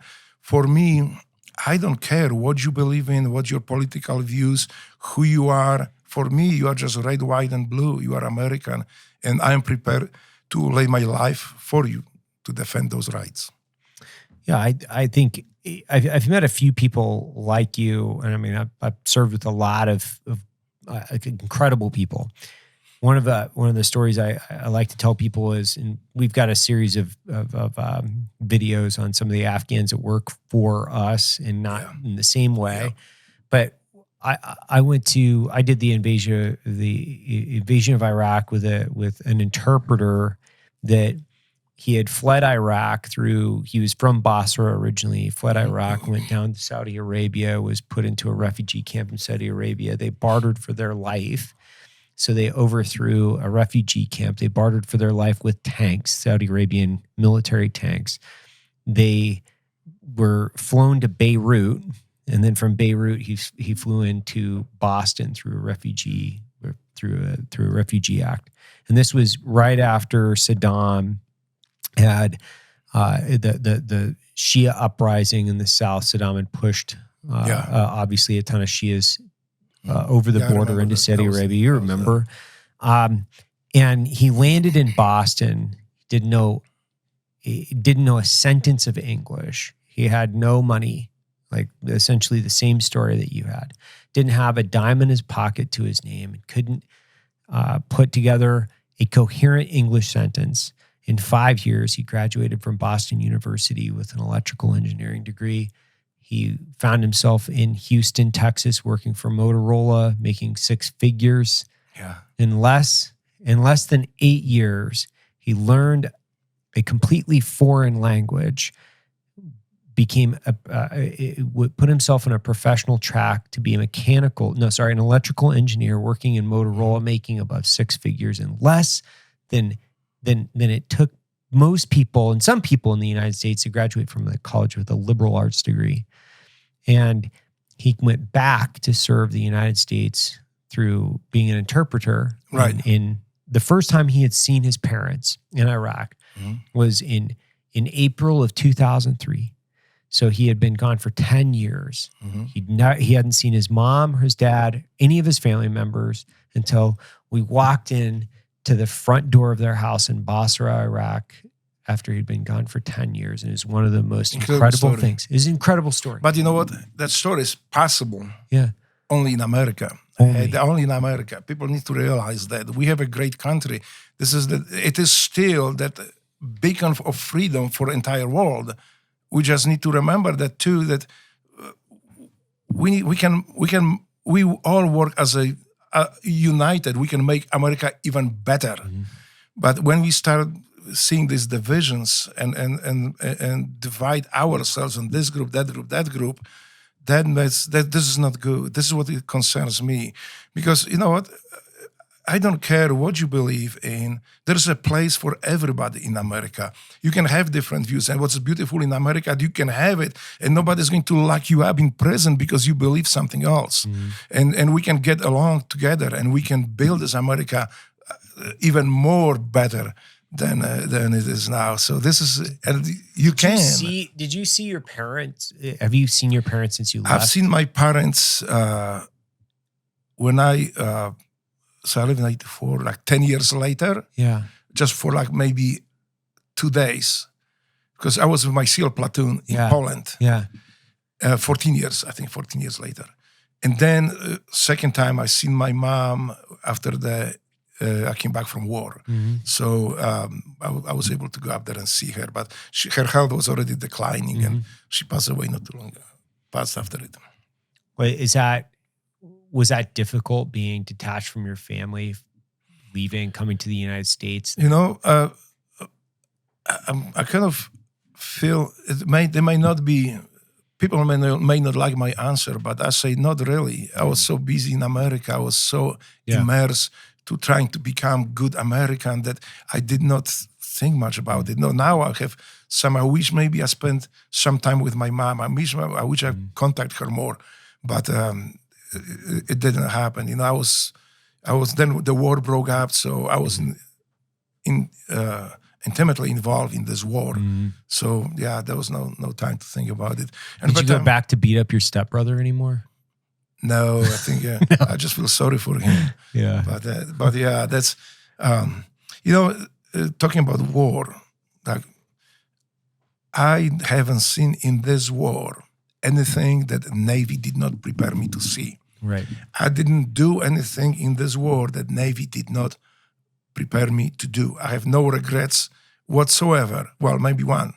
I wish we kill more of these bastards up there. And I'm serious about it, because if we get rid of one of these turds, the terrorists, maybe my teammate would come back alive to his family. Maybe the one, if we didn't miss that son of the bitch, maybe we could have some of our brothers come back in one piece.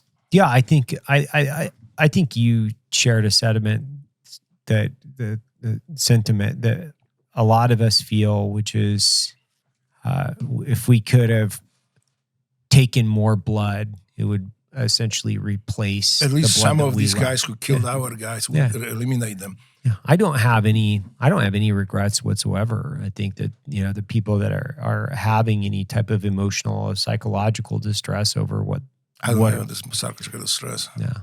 The way I look into it, I'm sure you have a similar or not identical sentiment.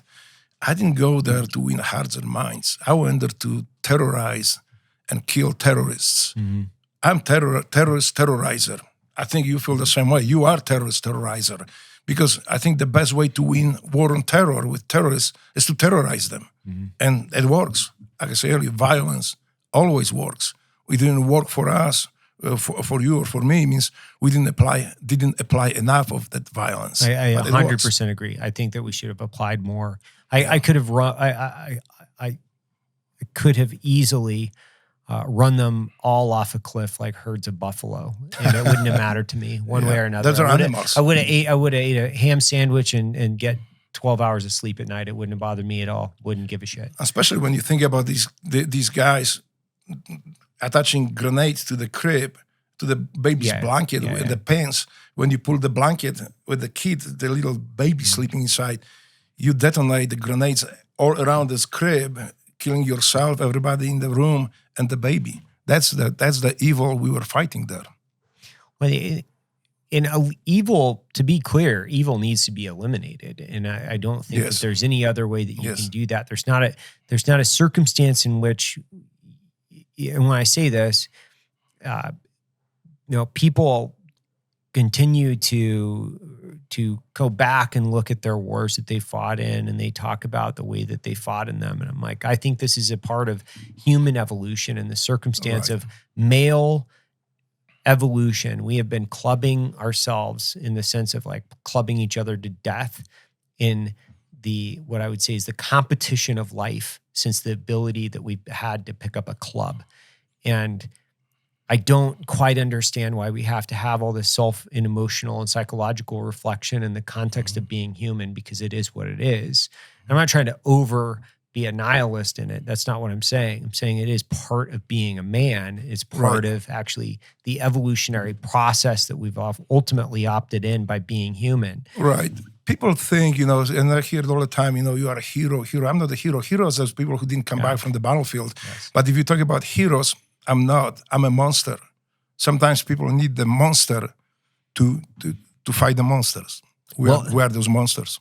I like to think about this as energy in the context of, if we look at nuclear power, for instance, it can light a city and it can blow one up. Mm-hmm. So it is energy. It's a physics equation in the context of you have a finite amount of energy that you can apply in the world, and you can direct that in the way that you want. Sure. So if you're a monster, that means that you have a significant amount more power to either create good or evil.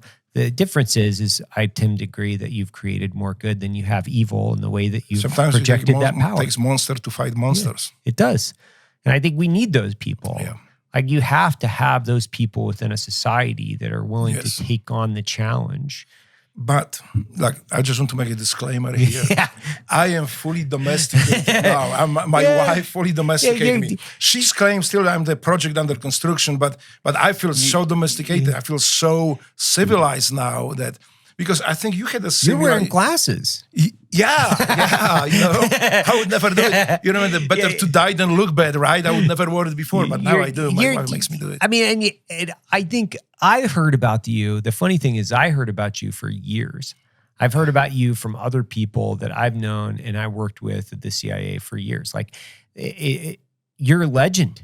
You're a legend. Like people used to talk about you in the way that you were in quite literally how fucking incredibly hard you were and are, like in that era. Because I want to be like them. That's why. Yeah, but you standardized a template for like legendary badass. I heard about you, and this is the construct that I heard was you were in the Russian gulag because you and I were talking about this. Or you were in the Russian gulag before you became a SEAL. I was like, what? What kind of a fucking hard ass was in the Russian gulag before they were a SEAL? Like, yeah. That person doesn't exist. The amount of like badassery doesn't even kind of come close to being able to contemplate what that means. What does that mean? That's I would just like to make a quick disclaimer here because this is important. Of course. People will just very quick come out and say Poland never had a gulags. Well, gulag is a prison labor system of labor camps in Soviet Union. Poland had gulags, labor camps in late 1940s and 50s, but they were disbanded. I was political prisoner sitting in prison for political prisoners. Technically, there's a difference because like with the labor camps, we refuse to work for communists. They say, okay, you are a prisoner, you need to do this job. So it's like, fuck you, kind of shit. I shouldn't even be here. Yeah. I'm political prisoner. You are not political prisoners. You are criminals. We're always criminals for these people. But so there was just a disclaimer. They were political prisons, but run on the model of KGB and created with the advisors from the Soviet Union and KGB. So there were political prisons in Poland. And matter of fact, is what the interesting here story. The caveat of it is when I think I mentioned about it earlier that I visited Poland a year ago, and I was invited on the way to Ukraine. I was invited to a reunion of political prisoners in Poland. Matter of fact, the prison in Hrubieszów was one of the harshest prisons in Poland at the time. When I went there a year ago, I was able to actually tour it with these prisoners. Yeah. The people I was locked up with were walking through the prison. Do you remember them? Those are my heroes too. Yeah. Because remember, I was 21 years old. Yeah. I didn't give a shit. For me, it was like adventure and school and other training. These guys were married. They have children and families. Imagine coming to home and on the stairways, you stop and haul away from your family to never see them again. Yeah. And they have children. They were under a lot of pressure. They did not cave in. These people stood by their principles and by their ideals and never give up. Those are heroes. Yeah. They collapsed Soviet Union. They collapsed entire, people like that collapsed entire Soviet bloc. So but I was able to sit a year ago to stay in the same prison cell that I was held. I was touring entire prison where I was being held. There was with permission of the government. Poland has free government. Poland has nothing to do with socialism and communism. Matter of fact, Polish constitution forbids promoting any totalitarian system, whether national socialism or communism. You can go to prison if you promote these murderous ideologies, dangerous ideologies. But and today there is a plaque building that prison wall saying that here the communist government was holding political prisoners, and there's like never will happen again in Poland that people will be held for their beliefs in prisons. So, yeah. Well, it's fascinating. Yeah, please. Can I have one? Yeah, grab them more water. It's fascinating to me because I think about the level of wherewithal or fortitude, like that you obviously from your experience, not only from growing up and then ultimately the entire life, because now you're what would you say you do professionally now? I'm a software engineer. Yeah, you're a software engineer. So you went from Poland to being a political prisoner to being a Navy SEAL. But hold on, a quick little side project in there where you're a mechanic in Mercedes and Saab and working in a drop zone to Navy SEAL to software engineer. The capacity for you to endure is fascinating. Like, it's fascinating. This is maybe not so much capacity but the opportunity that America presents to everybody. That couldn't be possible in any other country in the world. Here I came in, like you say, with nothing, and look where I am right now. My first dream coming to America was to buy the old U-Haul truck so I can cut the windows out in it, I can put bed in it, maybe tiny bathroom, and there'll be my own home. I can have my own, Did you say you're going to buy a U-Haul truck? Use U-Haul truck and make a home out of it. Because I never dream even that I can ever buy the house. How can you buy the house? I mean, so that was my dream. Yeah. Of course, my dreams change. It's different now. But that was my dream at the time. And my dreams are different now, yeah. Yeah, I mean, what'd you say, you're 65? 63. 63. So you're 63, and you've obviously had this incredibly interesting life. There are things that you carry with you today that obviously mean more than anything else, which is when I talk about endurance, the question I have to ask you is how? What is it that not only rolls your ass out of bed, but keeps you moving? And well, in Poland you had no choice. You just had to do it because you go to prison or they will shoot you. Yeah. But in America, that's my inspiration. That's it. I can be who, and I'm not saying whatever I want to be because I want to be astronaut. I'm too old for it. But sure. I can be whatever I am able to be. Everybody in America can be whatever they are able to be. There is nothing to stop you. Nobody asks you, well, you want to be software engineer? Yeah. Or what party do you belong? Right. Or, did you belong in your you to some socialist or communist organizations. If you do, we can accept you, but if you don't, you can get it. I couldn't get higher education in Poland because I did not belong to party. I did not belong to the socialist youth organization. Right. There was no way in hell I could get to my college degree. Here, everything is possible. And you know what? And I am not just, I am one of the examples. There's another guy, Ed Heiner, the commander, Navy SEAL.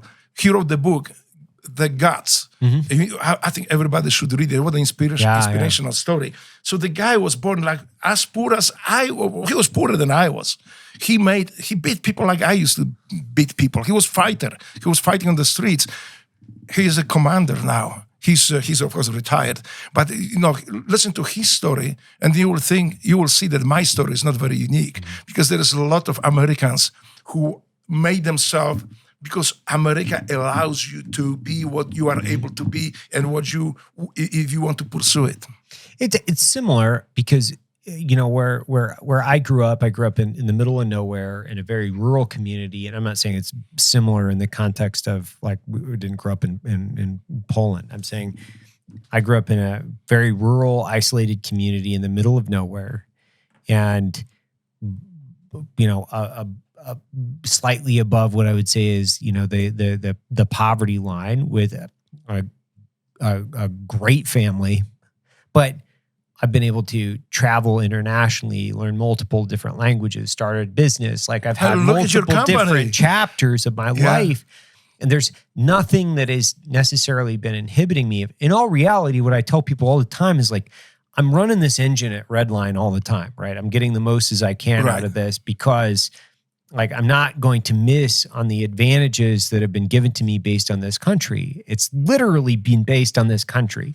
If I would have been born, and you and I know, way more than I do in this context, but traveling, just going all over Southeast Asia and in the Middle East and in all over the Middle East, Southeast Asia, Central Asia. If we collectively in America, you hit the birth lottery. When you're born here, man, talk about the numbers coming up clean on the lottery in Vegas. Like, man, it is incredible, because once you travel outside of this and you see, I think where it was so obvious to me, it was just painfully obvious how fortunate and lucky I was, and how I'll never take it for granted, was Afghanistan. When you see the people, they are treated as beasts of burden, and they're exploited. They're treated worse than their mules. Yes. It's tragic. It is. And you made a very important point here. This is not so much about food and wealth. It is about the freedom. And it is also about the food, as many people put around, but also the restrictions, the totalitarian system put on you, and the threat you live under every day, that one day you might just not show up home from work because some communist apparatchik decide to kill you or just get rid of you, just like they used to do in Poland. Again, in Poland is free country now. It's beautiful. I mean, I think people should go up there and see it. What's the difference? But I remember from communist times and now, where people are free, they smile. Before you look somebody in the eyes, they would like, what the fuck are you looking at? Now it's like, hi, hello, it's so different. But also, they have a funny story. A friend of mine just came visit me, a Grom operator, a former Grom operator. I fought war in Iraq with him. So he came and visited me, and he was so amused. Even now, when it was free Poland, people came, he was so amused when he looked. We're driving my street. I have a living on a tiny street, and there's a sign and says, "Warning, child at play." He was like, what is this? In Poland, there will be, if you play on the street, you're gonna go to, they're gonna, police come and they give you a ticket. Really? Yeah. We actually, when he was leaving, I was driving him to the airport. He demanded we stop by that sign and he take a picture of it so we can actually say in Poland, this is how we treat our citizens. This is how people live here. We take care of our people. We take care of our people, And this is like my dream, I know I'm going to limb here saying it, but it's like dream. I can dream, right? We can dream whatever we want to dream. Yeah. One day, if I become billionaire, When, I'm saying when, because I will. When? I will want to build free healthcare for children. Every child will just needs to go to a doctor. We just go to a doctor, so parents never have to worry about paying rent or paying for child healthcare.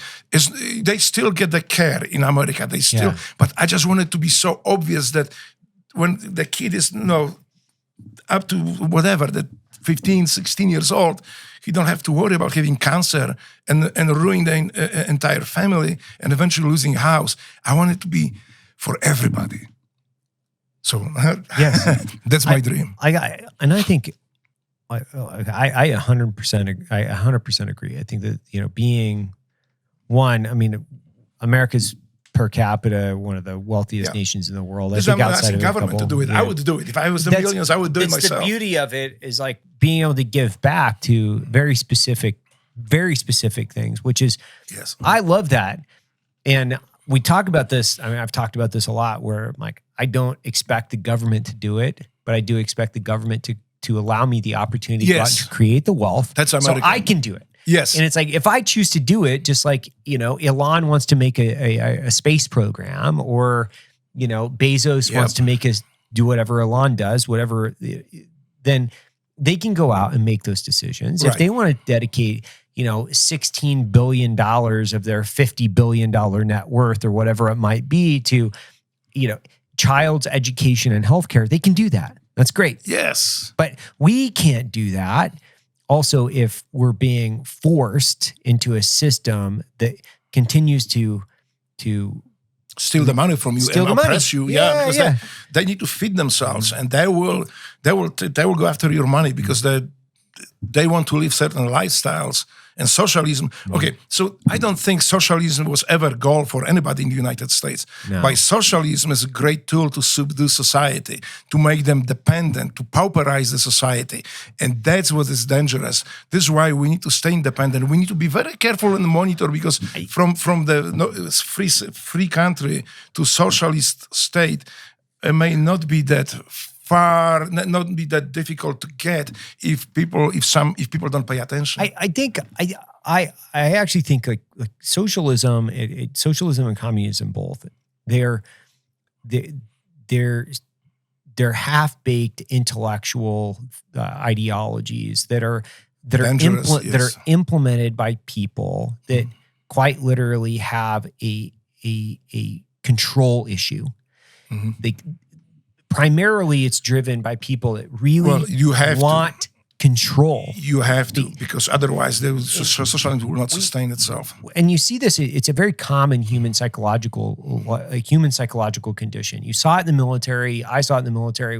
The CIA saw it in the military. Where a lot of people, they inherently want to control other people. True. They do not like it. And socialism is a perfect tool for it. They love it. Yeah, they want to control other people. Yep. And they get their fucking rocks off by just being able to implement very stringent controls of other people. You see it within religion. You see it within government. You see it within all over. Freedom drives other humans bananas. True. They hate it. Yes. They like people like my father. Oh yeah, absolutely.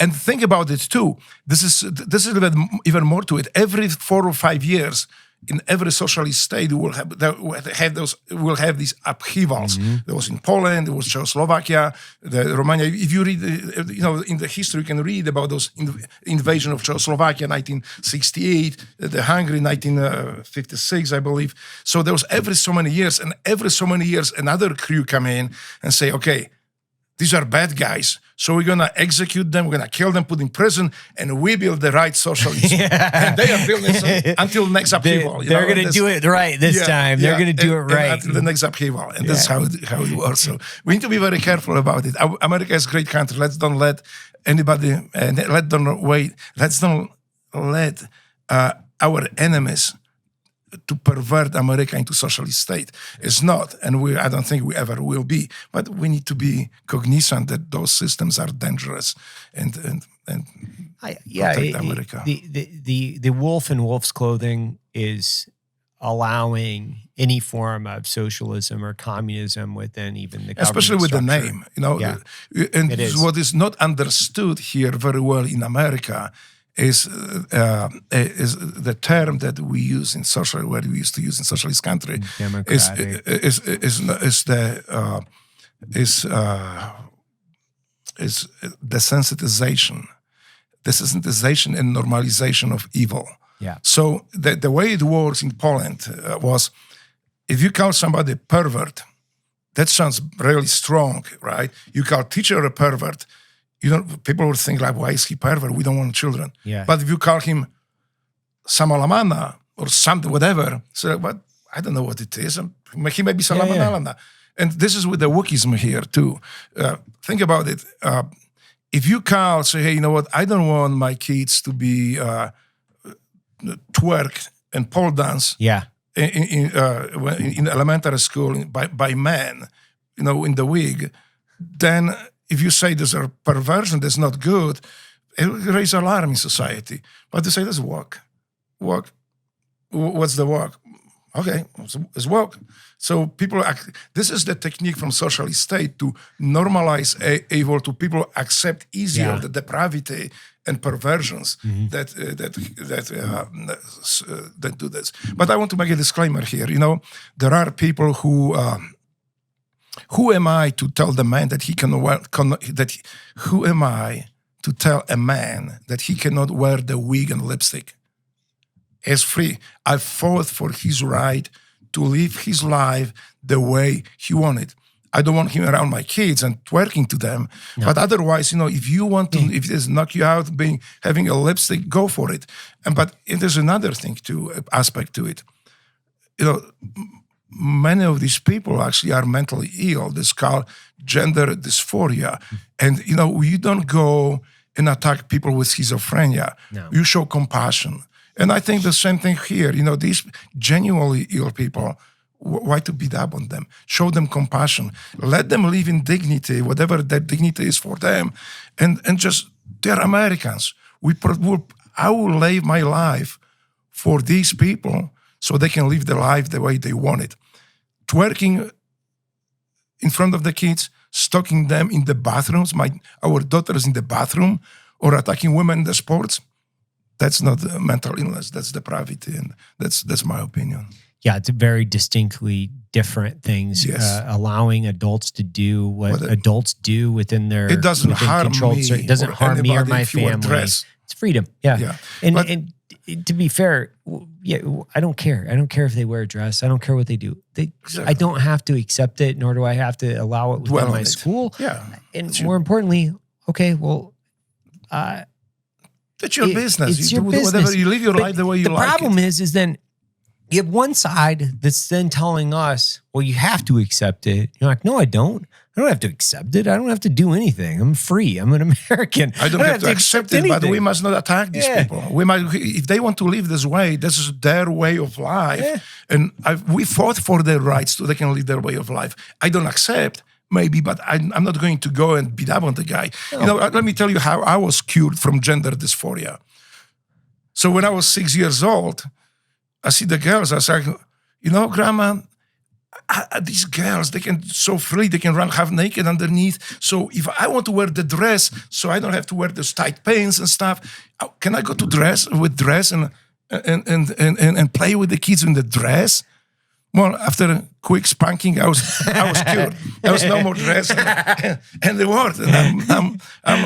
And I'm grateful that there was like, let's get you some shots and let's amputate some of your body parts so you can be like a girl.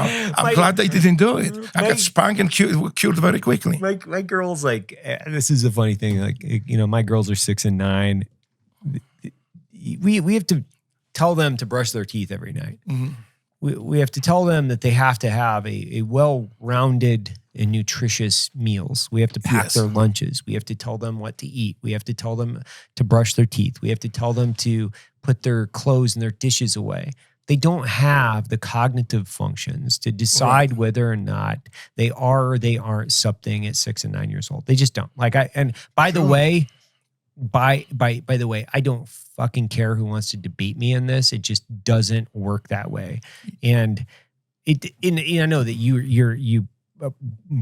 going to agree with me, but it's like I've had some of these conversations with people, not here on this podcast, maybe somewhere else in downtown, where they're like, well, they have the right to choose. I'm like, no, they can't choose. If they chose every meal at night that they wanted to have, they would eat nothing but like Ben and Jerry's every night. They'd never brush their teeth. They'd never put anything away. If we left them alone. Well, you would never let 7-year-old kid to come up and say, hey, Mom, Dad, I want to have a tattoo on my face. No. You let them tattoo their face, right? Yeah, like, hey, if my 7-year-old's like, I really like unicorns, I'm going to put a giant tattoo in the middle of my forehead of a unicorn. You'd be like, absolutely not. That's never going to happen. It wouldn't even be registered as a legitimate conversation. But it's okay to amputate their body parts. That's mutilation. And this is something that hopefully one day these doctors, these Frankensteins, these Dr. Mengeles, who are performing these surgeries because they are very profitable surgeries, if they perform these surgeries on these little kids, they will be prosecuted and go to prison one day.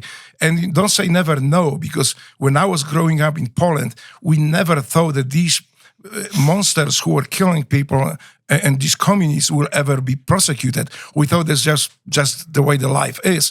Today, they are being still some of the judges sentencing Polish patriots to prison or to death, sentencing to death. They are being prosecuted today. I got a call 8 months ago, from prosecutor in my city, Lodz, inquiring about my torture, me being beat up in prison and stuff. So no. Today they might feel safe, but eventually, for mutilating kids, hopefully they will end up in prison one day, and will have to answer for these Frankenstein surgeries on our kids. If you are an adult, you want to cut your arm off, more power to you. I fought for your right to live free. You actually can't even do that, isn't it? Actually, you can't go to a doctor and be like, I'm done with this thing. Take my arm away. Take it off. You can't even do that. Oh, I feel like a fish. Just cut my legs off. Yeah, let's cut a hole in your back of your head. Yeah, get your blowhole going. So this is something that we need to be cognizant. And parents, I think that, and my cure for gender dysphoria was very swift, quick, and I never came back to it. And sometimes takes a little bit of guidance. You don't have to go and spank your kid for that, but sometimes you might inquire a little bit more. And if you tell 5 years old, well, would you like to be a girl or boy? You can be both. That's dangerous. I mean, that's something that, kid doesn't have the cognitive capacities to answer this question. And we know today, many of these people who went through transition as even adults regret today. So Chris Beck is one of the examples. Yeah. He was a former team SEAL, guy. Former team guy who decided he wants to be a woman, and finally he realized and he turned back. He's a great warning. He's outspoken about it, that this is not right. And again, this is nothing against people genuinely ill with gender dysphoria. We need to be compassionate to them, and we need to be like, I'll give you an example. I mean, I was in the store with I think there was Best Buy, and the dude in the skirt and the lipstick came out. He's a dude, has a whiskers and everything. And he was working there. He was helping us. Somebody else could say, you know what, you look weird. Just go up there. Let me get some real salesperson. No, he's not breaking the law. He's not harming me. He's there to help me. I will talk to him. I will go and, for me, he's not the dude in the wig. For me, he's an American. He's American, and that's all matters to me. Red, white, and blue. He lives his life the way he wants. Drago, thanks, man. Thank you. Yeah. Oh, sorry. I broke my finger the other day. You should tell me, because well, you need to sign that before you go. Absolutely. It's been a fucking awesome podcast. We will put a link to the books. You'll be able to go to Amazon, right? Yes, Amazon, Barnes & Nobles, Books A Million. Thanks, guys.